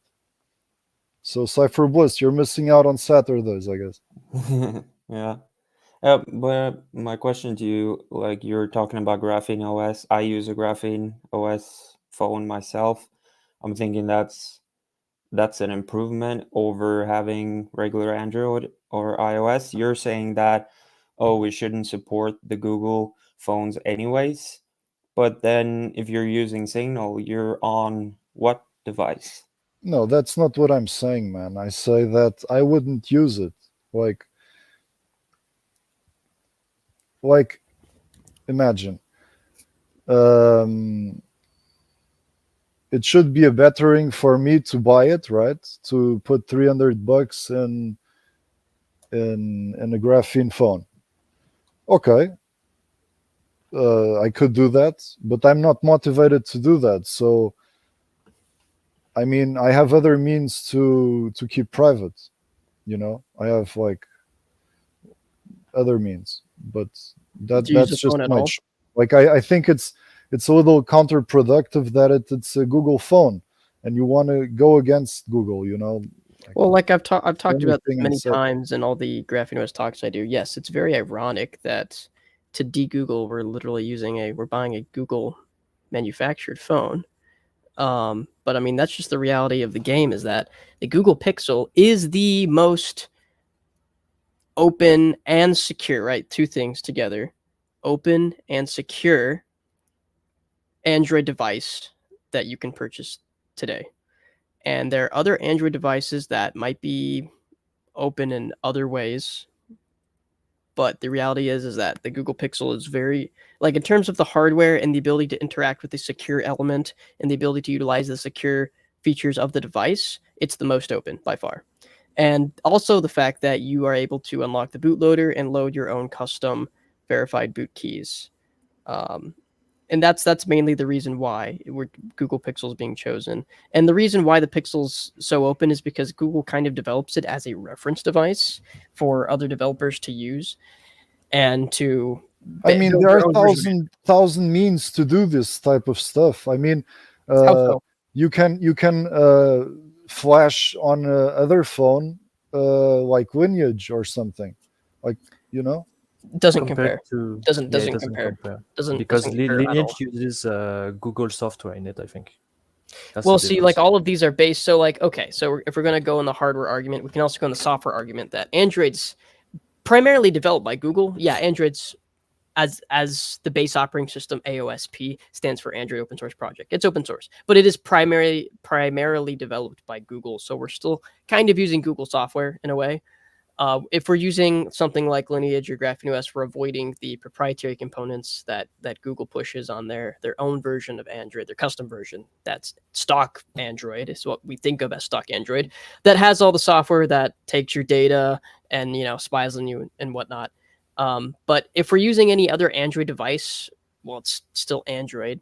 And the thing is that you can't get the same security and privacy that you can with a Google Pixel if you're flashing something like GrapheneOS on it. Yeah, you could use Lineage on a different device, but okay. I mean, but you're still being, for example, no one talks about this. You're being triangulated your position over the SIM card. You have an email number and all that stuff. Oh, I've talked about this. Well, what's your argument? Is your argument like not using a phone at all? Well, you're pinpointing your position. When you go out without your phone, don't you feel much better? Well, a lot of us don't have the SIM card active at any given time. That's what I'm saying. So like what I do, because I've considered all of this, right? And I'm trying to understand because if your argument is not to have a phone at all, I totally understand that, and I respect that if you decide not to have a phone. Now, personally, I'm going to use a phone like a GrapheneOS phone because I believe it's the most secure, and I don't believe it is. It's the most secure device I own. But I've thought about all those angles, and what I do personally with my phone is that, for me, this is easy. For some people, this is harder. My phone is on airplane mode 99% of the time, right?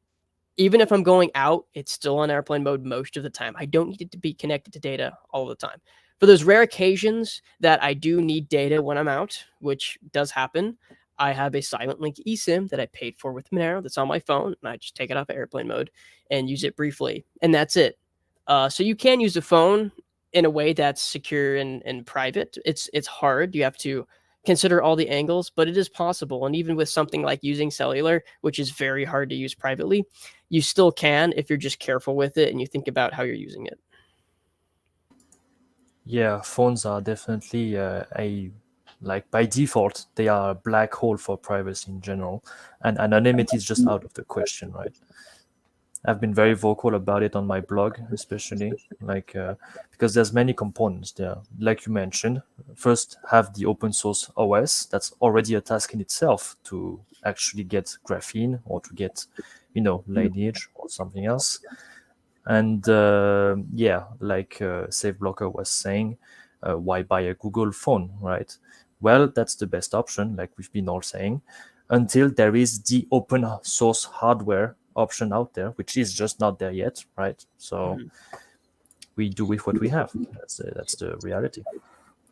And there are, I know that there are definitely options available. Like there's like Linux phones, and there's other teams and there's other companies and people trying to push other things, but they're still very, very, very far from being like something you can actually realistically use day to day, and something that's even remotely close to the security that you're going to be afforded on your like standard Android device. So I don't know if y'all have talked about above phone.net yet, but they sell an Android, not an Android, they sell a graphene phone that is a Pixel, but it's weird. The service that comes with it is a data only service. So if the authorities look to identify that device, even though you have a phone number, it's not going to get caught up in a one of these geofencing warrants where, like, people on January 6th that had their phones and were in Washington, D.C., they just basically did a geofencing warrant to all the mobile providers, and they just picked people up at their leisure later on. I mean, they got them all with their phones. So if you have one of these above phones that has just a voice over IP only, doesn't have a phone number that pings the cell tower. It just the cell tower. Well, no, like, all phones. There's something to keep in mind here about that. So, like, regardless of the type of SIM you're using, every time your phone connects to a cellular tower, it gives the cellular tower your IMEI, which is the device identifier that you cannot change. A couple phones let you do that. It's technically legal. Most phones, you can't do that. And I'm not saying you're hidden. What I'm saying is you don't have a phone number. No, I agree with you on that. Yeah, exactly. So you're more private. The beauty in that is they don't get picked up in geofencing warrants.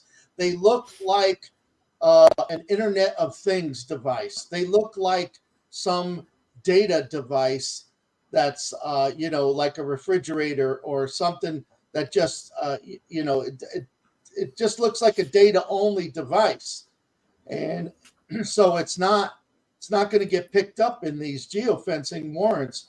So then you can have a more private voice over IP number that's a third party deal for your phone calls, and it's a good option if you're concerned for privacy and you don't want to be as trackable and traceable using the cellular network. They could fix that with just a few words. So that's not a technical limitation. That is an oversight on their part.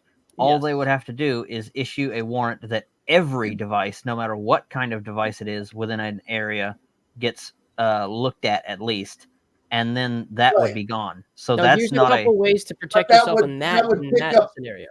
That would pick up too many. They'd have to sift through too many.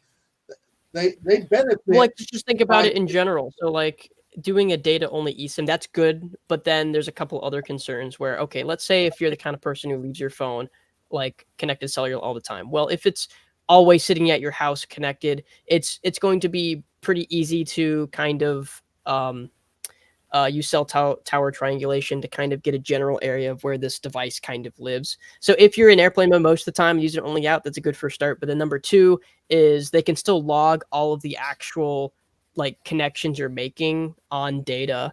So the second thing there would be using like Tor or a VPN. And at that point, you're pretty good. And that's a pretty good start. And like I see the above phone, they're basically doing the exact same. Like I wouldn't buy an above phone. You could just Tux, the thing is that I'm also personally against these cell towers. Like, I find it so unnatural that I'm with my smartphone in the middle of the highway and or in the middle of nowhere sometimes here in Germany, and I'm able to download at the rate of like 4 megabytes per second. So I think that's unnatural and that's bad. And these cell towers should, and I don't know the dangers of all this 5G crap and all the paranoia, but I don't like one thing that good, it doesn't do you anyway, So I'm into the amateur radio space, and these frequencies do not hurt human beings. Unless you're way too close to them. Like if you're standing on top of the antenna, yeah, it might hurt you. There's something really important to consider though, which is like you can go deeper and deeper into like how to protect yourself and your privacy and your security and all that. And I would encourage people to go as deep as they can reasonably still live, right? But that said, like you overlook certain fundamental realities of the world that we live in when you're going down this rabbit hole. The first one is in war, it's not about trying to win. It's about trying to make sure that the enemy is losing more than you are, right?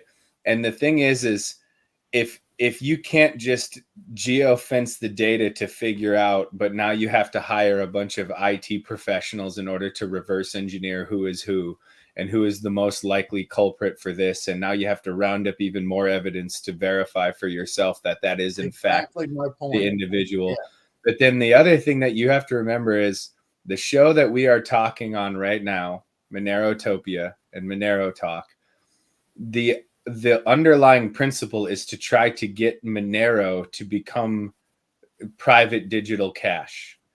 And the way that we anticipate doing this is any random Joe should be able to download an app on their iPhone and make a transaction with somebody using Monero. You see, and you could look at it from the perspective of no matter how much amazing, highly resilient technology, you know, the feds can still X, Y, and Z. Or you could look at it like, if we undermine the ability to print money, you now cannot just have these billion-dollar budgets to figure out who was in this location at this time. Exactly. And so the thing is if everybody and their mother was using, as an example from earlier, if everybody and their mother had a graphene phone, if they all were using a graphene phone and they were all using it data only and they were all using Signal, is it possible to reverse engineer as who's who? Yes. But does it cost $1 bajillion and a lot of really smart people being allocated to that purpose? Yes. And not only that, but if all of those people are using Monero, where's your budget going to come from? No, but you're saying that, like, that FUD that was spread like 3 episodes ago of you can crack the keys of Satoshi for 30 million. No, you cannot. It's and that's that's why I was trying to point to the tyranny of small differences, right? And you see this in philosophy all the time. Like one of the easiest examples is, you know, if God exists, why is there so much evil in this world? And then you can just point to the fact that you first have to have a definition of evil, right? So it becomes a circular argument, right? And the idea, you know, in the world of tech, and, you know, and I mean absolutely no disrespect to the genius that is Luke Parker, right? But you know, one of the arguments that was being used for, okay, what problem are you trying to solve with the ticketed methodology? And then now in order for it to be trusted, I have to run all of these bajillions of nodes, right? But then my counter argument to that is we are all trusting the auditability of open source software on our day-to-day lives, right? No one is auditing all of their code. At some point, you have to compromise, okay? I don't run all of the different shitcoin nodes if I'm, you know, just trading on a daily basis some random shitcoin on Ethereum in order Can I interrupt you on one point or whatever, right? At some level, like, we'll go back to the ticketing system, right? You know, pushing the development of the ticketed system, even if it doesn't end up solving any of our problems today, it ends up being a tool in the tool belt. But on the flip side, what I would argue in favor of Luke is we do need to establish whether or not putting that kind of brain power into having this system available for the future is worth it.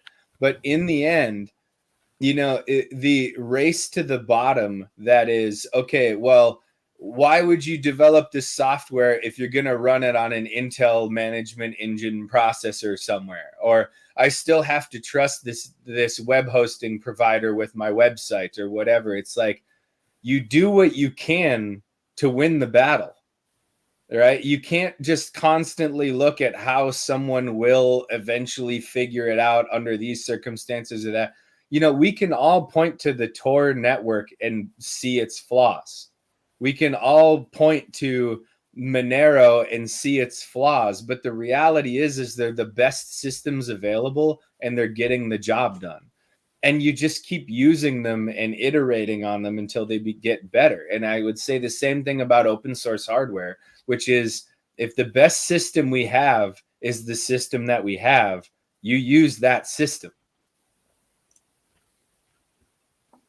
Yeah, Tux, said earlier that you were using an eSIM or SIM, and then you get data, you turn it off, and then only when you need data, you turn it back on, so you're kind of back on the grid. I do it a little differently. I have an old Nokia phone. That's where my SIM card is, and if I don't want to be tracked, I could just remove the battery, remove the SIM card as well. It's kind of a necessary step because there's an electric current running through the phone for about 20 minutes. So I remove the SIM card, and then if I need it, I can just put it back in, start using it. And then I have a Pixel phone with Graphene OS, and that does not have any SIM cards, so it's only Wi-Fi. And that gives me perhaps some privacy benefits, but it's more inconvenient for day to day. But Wi-Fi at home, at work, at the gym, I don't really need to be connected all the time, so that's what I do. But you can comment on that. But I just want to say there are alternatives to hardware, firmware, software, applications. You can use Librem computer with no Intel chip. I think the hardware on the Pixel is pretty secure, pretty private, but people are talking about backdoors. Sure. The software, Linux, Graphene OS, so on, you're using Signal, you're using SimpleX, you're using Monero. But ultimately, I think the biggest hurdle is the internet itself, because right now you don't have an internet that you can connect to. You can use Tor, you can use a VPN, but if for me, let's say I take my Graphene OS phone, no SIM card, yeah, that's an added privacy benefit. But if I need data, if I need to use Signal to communicate with someone, and I'm not at the gym, I'm not home, well, then I would need data. But if I get the SIM card, then I don't have the same privacy benefits. So if you could have something like Starlink, right? Elon Musk is doing that thing. I doubt that's going to be very private. But if you had something like that, that is private, that is secure, that is decentralized, and you can connect to, let's say, another internet anywhere in the world, that would take a lot of work. But I think that's the main missing piece. It's not hardware, it's not firmware, it's not software, it's not applications, it's kind of the internet itself. Well, I have a comment on your actual method of using data, and that's interesting because that differs from me, where I just use my existing phone to, like, use a SIM. I just put in airplane mode, don't use it, turn it off. I do like the idea of using a separate device that allows you to rotate it more frequency, right? Get rid of that one, get a new one with a different IMEI, or better yet, use one that lets you randomize the IMEI. But one thing that I wonder if you've considered, does that Nokia phone, does it have MAC address randomization? Because if you're using a hotspot to connect your Pixel phone to the Nokia to use data, and the Nokia doesn't have MAC address randomization, that's one point where you could be, your MAC address could be picked up by other, like, routers, devices in the area. And that's one point in which could be used to potentially track your device. Yeah, no, that's sorry, that was you, Cypher Bliss. I said nihilist. Yeah, no, that's like that was an informative comment, which I think is helpful, but you misunderstood. The Nokia is a dumb phone, like 20-year-old type technology. It only has text messaging and calling. and that's all I use it for. It doesn't have any Oh, other I abilities. understand. You don't actually use it to connect your. Oh, I see what you mean. Yeah, I use my Graphene OS phone when I'm at home, when I'm at the gym, when I'm at work, and then I have Wi-Fi, so I don't technically need a SIM card.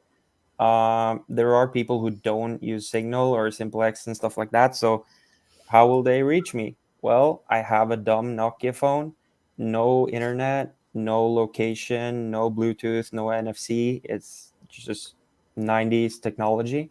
And then if I need to contact someone, calling, texting, I'll use that and I'll treat it as public information. Phone calls, public, text messages are public. And then I take that with me, let's say to the gym, because I'm meeting a guy and maybe he couldn't make it. Well, if he's not using Signal, then how is he going to let me know? He's going to just call me, text me on the regular surveillance phone, and then we can figure it out. But I treat that as a surveillance device. If I don't want to be tracked and I need to take it with me, I just remove the battery, remove the SIM card. If I do need it, enter in the SIM card, enter in the battery. I would like to chime one thing in. I think that is very important, especially if there's a listening audience trying to learn from the absolute privacy chads here on this conversation right now. There is a powerful sociological tool that I hope all of you are aware of, and I'll make any of you aware of right now, which is you should be training your social circle to contact you on more desirable methods. So as of right now, the people that I work with are getting more and more accustomed to only reaching me on Signal. And one by one, I'm training customers, reach me on Signal. I even use a local phone company that regularly has failure to deliver on text messages. And I'll tell them, hey, you know, there's failure to, and I have a great excuse. The fact that I live in Alaska, right, is I am far more likely to receive your messages and your pictures if you send them over Signal, and getting them used to the idea of contacting me over Signal. And the thing is you can train the people around you to use preferred methods of communication and then allow the technology to sell itself. People like using Signal when they get used to it, because eventually they run into the hard limits of using like the iCloud, or they run into the hard limitations of using SMS. I mean, anybody who's been using Signal voice calls for a while will guarantee you that the quality of even just the audio quality of a Signal conversation is better, right? So allow the technology to sell itself, and you need to be the prize. You need to be the one who says, if you want to have a guaranteed method by which you can reach me, you need to use Signal. Otherwise, maybe your call will go through, maybe it won't. Maybe I'll get to you, maybe I won't. And then you need to remove yourself from the traditional networks and make yourself only available through your preferred methods of communication. See, I am not in a privacy chad in this case, because I am not going to compromise my connection to the internet for my privacy, which I know is kind of bad, but I'm like, I'll use open source software. I'll flash Lineage on my phone. I'll use Monero. I'll use SimpleX. I'll use Signal. I'll delete my Facebook. I'll delete my Twitter. I won't use Amazon. I'll do all of these things to make my life better, and quite frankly, get rid of some family and friends relationships because of the fact that they're not on other things and they don't want to talk to me, and I'm fine with that because they don't want to take the time to get on Signal or get on SimpleX or whatever to talk to me. That's fine. I don't need those people. But what I am not willing to compromise on is my ability to get something if I need it from my phone. So if I'm out somewhere and I need an Uber, I'm going to get an Uber, and I don't care. That's the point where I draw the line. It's like, okay, I need an Uber because I don't want to sleep on the street tonight. So therefore, I'm going to compromise and use Uber for this case or whatever. My phone is kind of life to me because I don't want to carry my desktop computer around everywhere or even a laptop everywhere I want to go because that's inconvenient. You have to boot it up. You have to like boot it up or have it in sleep mode, connect it to Wi-Fi, use the thing, shut it back down and put it back to sleep, put it back in its case, take it with you. It's a pain in the ass. And if I just need to order an Uber, I'm not going to do all that to order an Uber. That's just my thing. So if I'm connected to the surveillance grid 24/7 by using my phone, that's the compromise that I'm willing to personally make.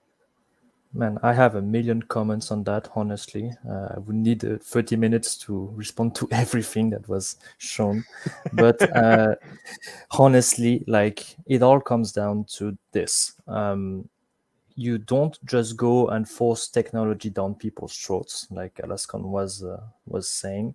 You go and ask the people with clear reasoning, hey, is this okay for you? Is it okay for Google to spy on you? Then they say, oh, no, hell no, I don't want this.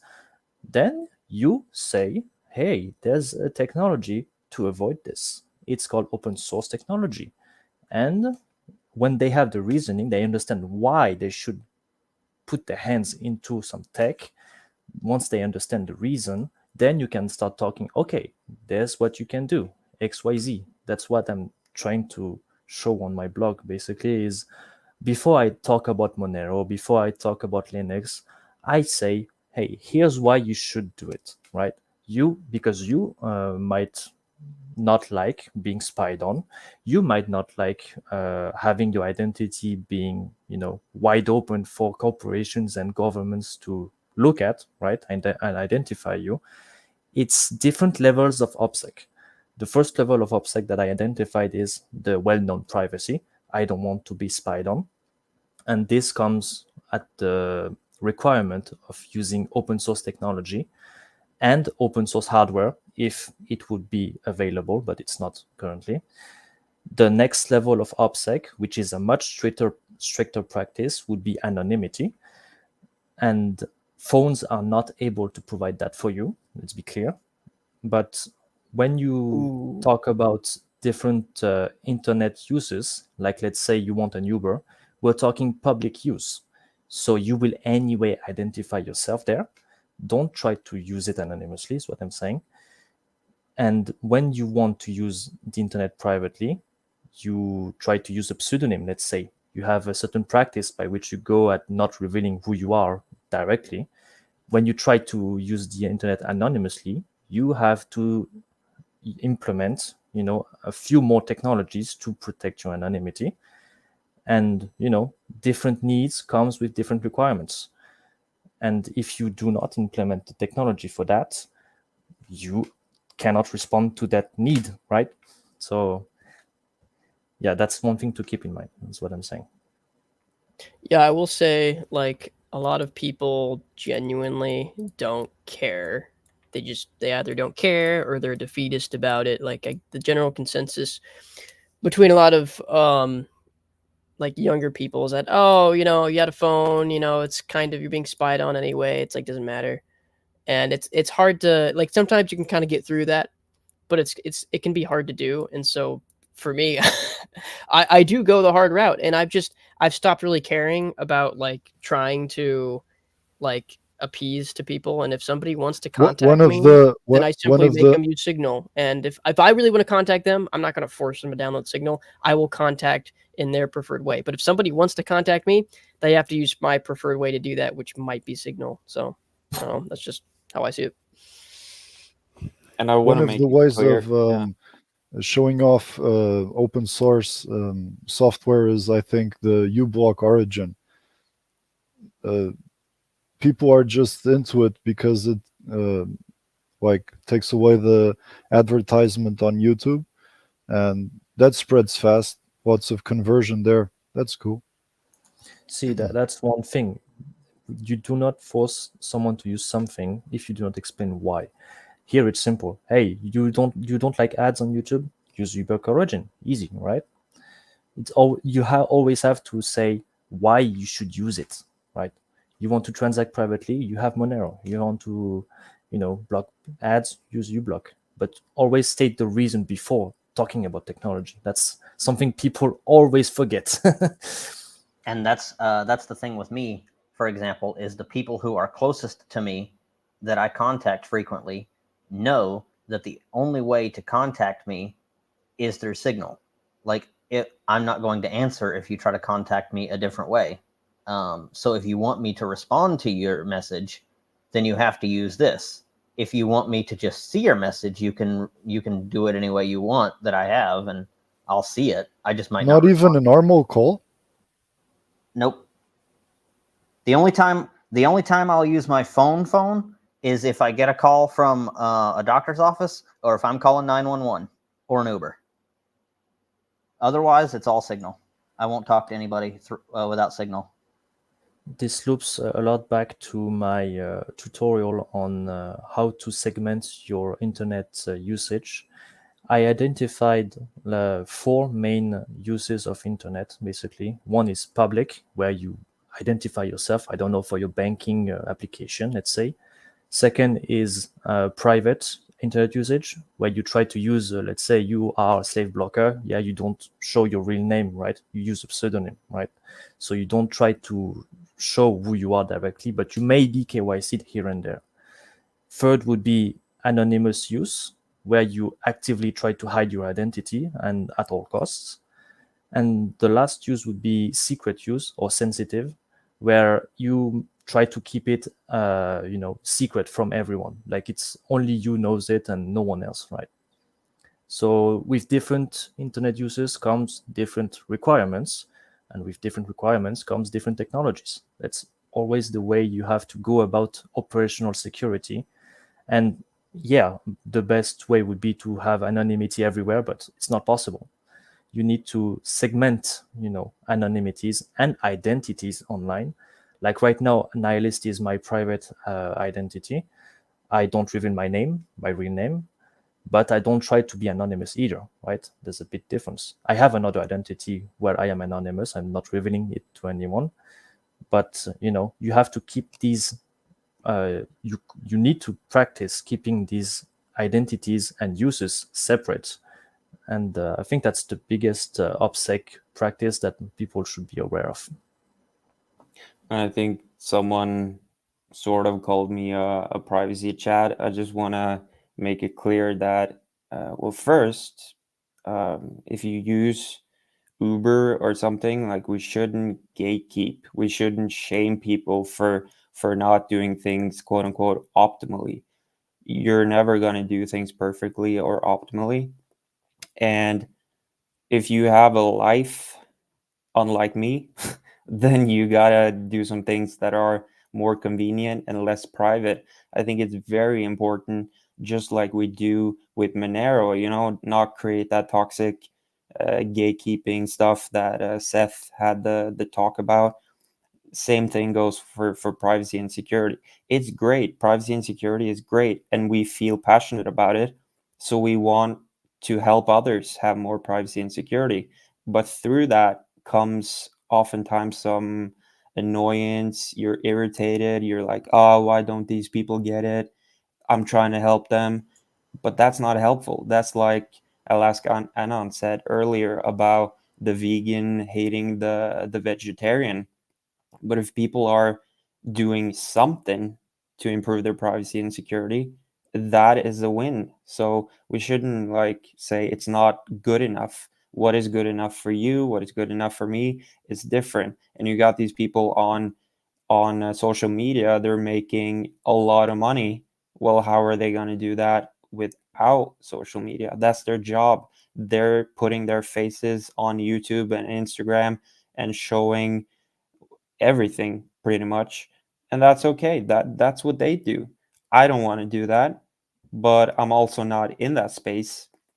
If I were, if my life was different and I just somehow ended up becoming an influencer or something, it would be very hard for me to kind of entertain the thought of going over to Graphene OS and a dumb phone on the side, because that's how would I make money, right? So everyone has different needs, and you're not a bad person if you use Apple, Google, I personally don't have any Apple, Amazon, Google, Meta, Microsoft, nothing. I got about 7 accounts in total. Everything from the laptop, no Intel MAE, open source firmware, open source software, only open source applications, except for maybe the Nokia phone, but that's just a dumb phone. But for people who are listening to this and they're kind of intrigued, like you call me a Chad, I think, when it comes to privacy, but I'm not a technical guy at all. I just started from minimalism, like material minimalism. I was into that. And then I thought, maybe I should have digital minimalism.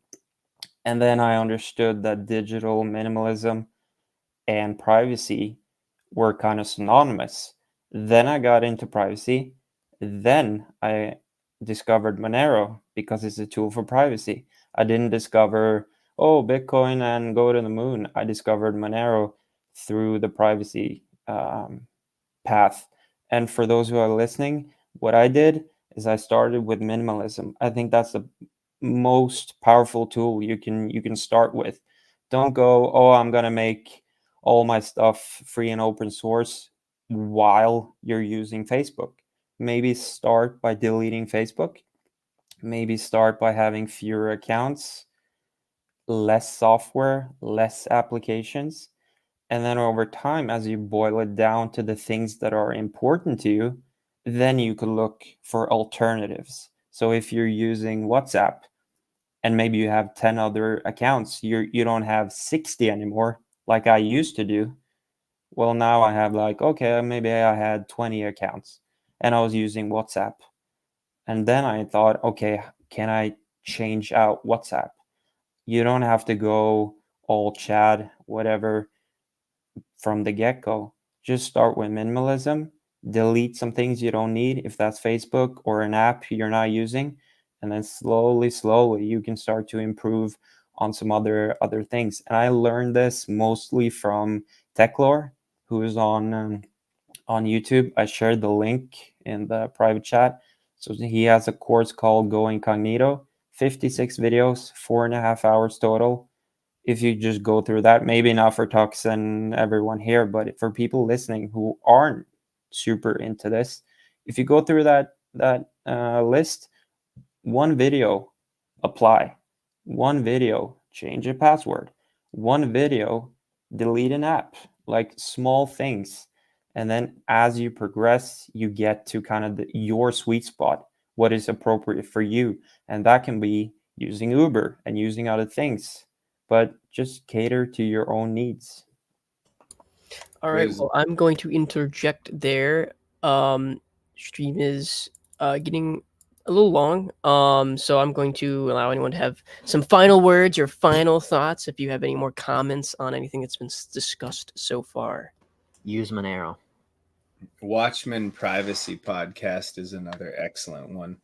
The guy on a personal level has some very sarcastic hot takes on social media, but as far as his actual show, he's extremely professional about trying to move people in a more private direction. Techlore has definitely done a lot. Of course, you can learn a lot from Tux's work. And then for those of you who are trying really hard to maintain privacy, ask your questions about giving back, right? Are you running a relay node? Are you hosting a Monero node? Things like that.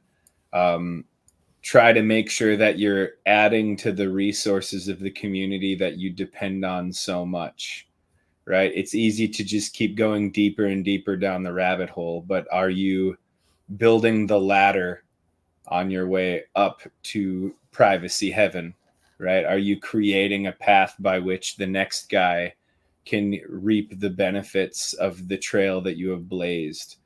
Are you taking a couple hours out of your week to make other people aware of how they too can achieve privacy, how they too can get more freedom, And don't take the quibblings of those enthusiasts such as ourselves about which is the best method.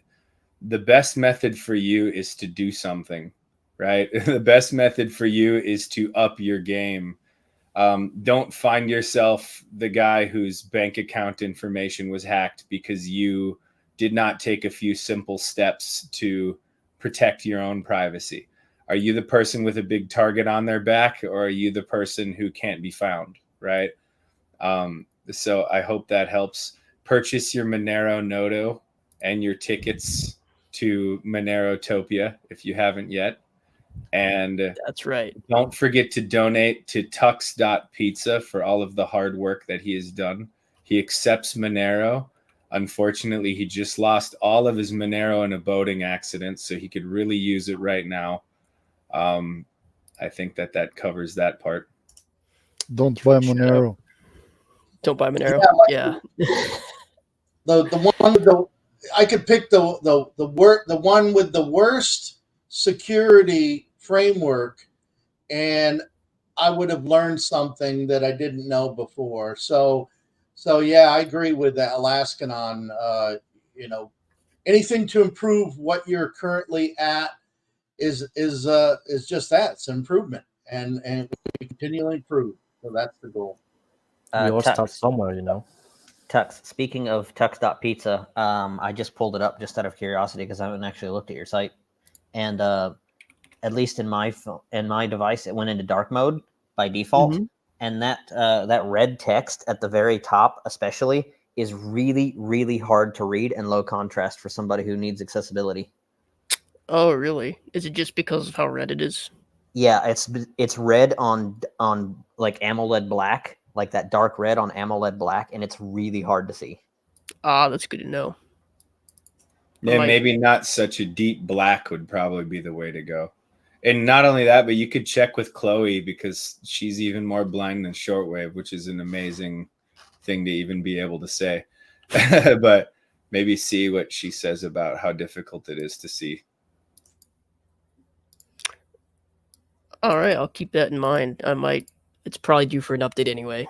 That's looked like that for quite a while. So Tux.Pizza is hiring a UI editor. And that you heard it here first, ladies and gentlemen. It's just a basic site, so you can look at the stuff I run. So I run a bunch of, for people who are wondering, I just run a bunch of proxy services for various websites. So I run a proxy service for YouTube, for Reddit that other developers created. I just run it. So I run an Invidious, I run a Redlib, I run a Cirx NG, a lot of that kind of stuff. I run a Monero node, Privacy and he accepts hardware donations, including air conditioners for any. Yeah, send an air conditioner to Antarctica because that's where I live. Thank you. Yep. Tux, I couldn't immediately. Tux, I couldn't find the StreamYard link on Mastodon or in the YouTube comment. I actually found it through your site on Libreddit. Oh, because of the Reddit post. Oh, I gotcha. I might. Yeah, I tried posting on Mastodon. I try to go to just like the YouTube on NewPipe and like see the link, but it wasn't there or Invidious. Oh, in the description. Oh, I see. Yeah, and I don't think it was on no, it wasn't on Mastodon either. And then I tried to go to Reddit, but that blocked me because I'm too private, I guess. So then I had. So then I went to your site, and then that we probably should talk about. So for those of us who are extremely private individuals, I think it would be becoming of us to make a significant effort for all of us to share on the alternative social medias. We should not expect Doug and Sunita and Tux to just do everything for us. We should probably also be putting it out there ahead of the show and so on, especially if you tune in every week. Maybe just as soon as the link is available, the way you get it, share it in ways that other people who might want to participate can get it. And anybody listening in the background, we love new faces. I know as handsome as getting to view Slave Blocker every single week, we have to remember that even the rest of us should be making an appearance to push the message, to make people aware of the fact that not just ugly nerds participate every week, but there are other people interested too. I know Monero.Town listens every single week. So. All right. With that being said, oh, sorry. Go ahead. No, that's all right. I guess I'll go ahead and call it off. Thanks everyone Bye. for coming on. Thanks everyone for joining. Had a great conversation as always. Bye-bye. God bless you all. Bye, Have a good guys. weekend, everybody. Thank Thanks. you for joining us on this week's Monerotopia episode. We stream live shows every Saturday at 11 a.m. Eastern. You can find and subscribe to our show on YouTube and ODYSEE, or listen to the podcast on iTunes, Spotify, or Stitcher. Don't forget to follow us on Twitter or join us in the Monerotopia Telegram group. See you all next week.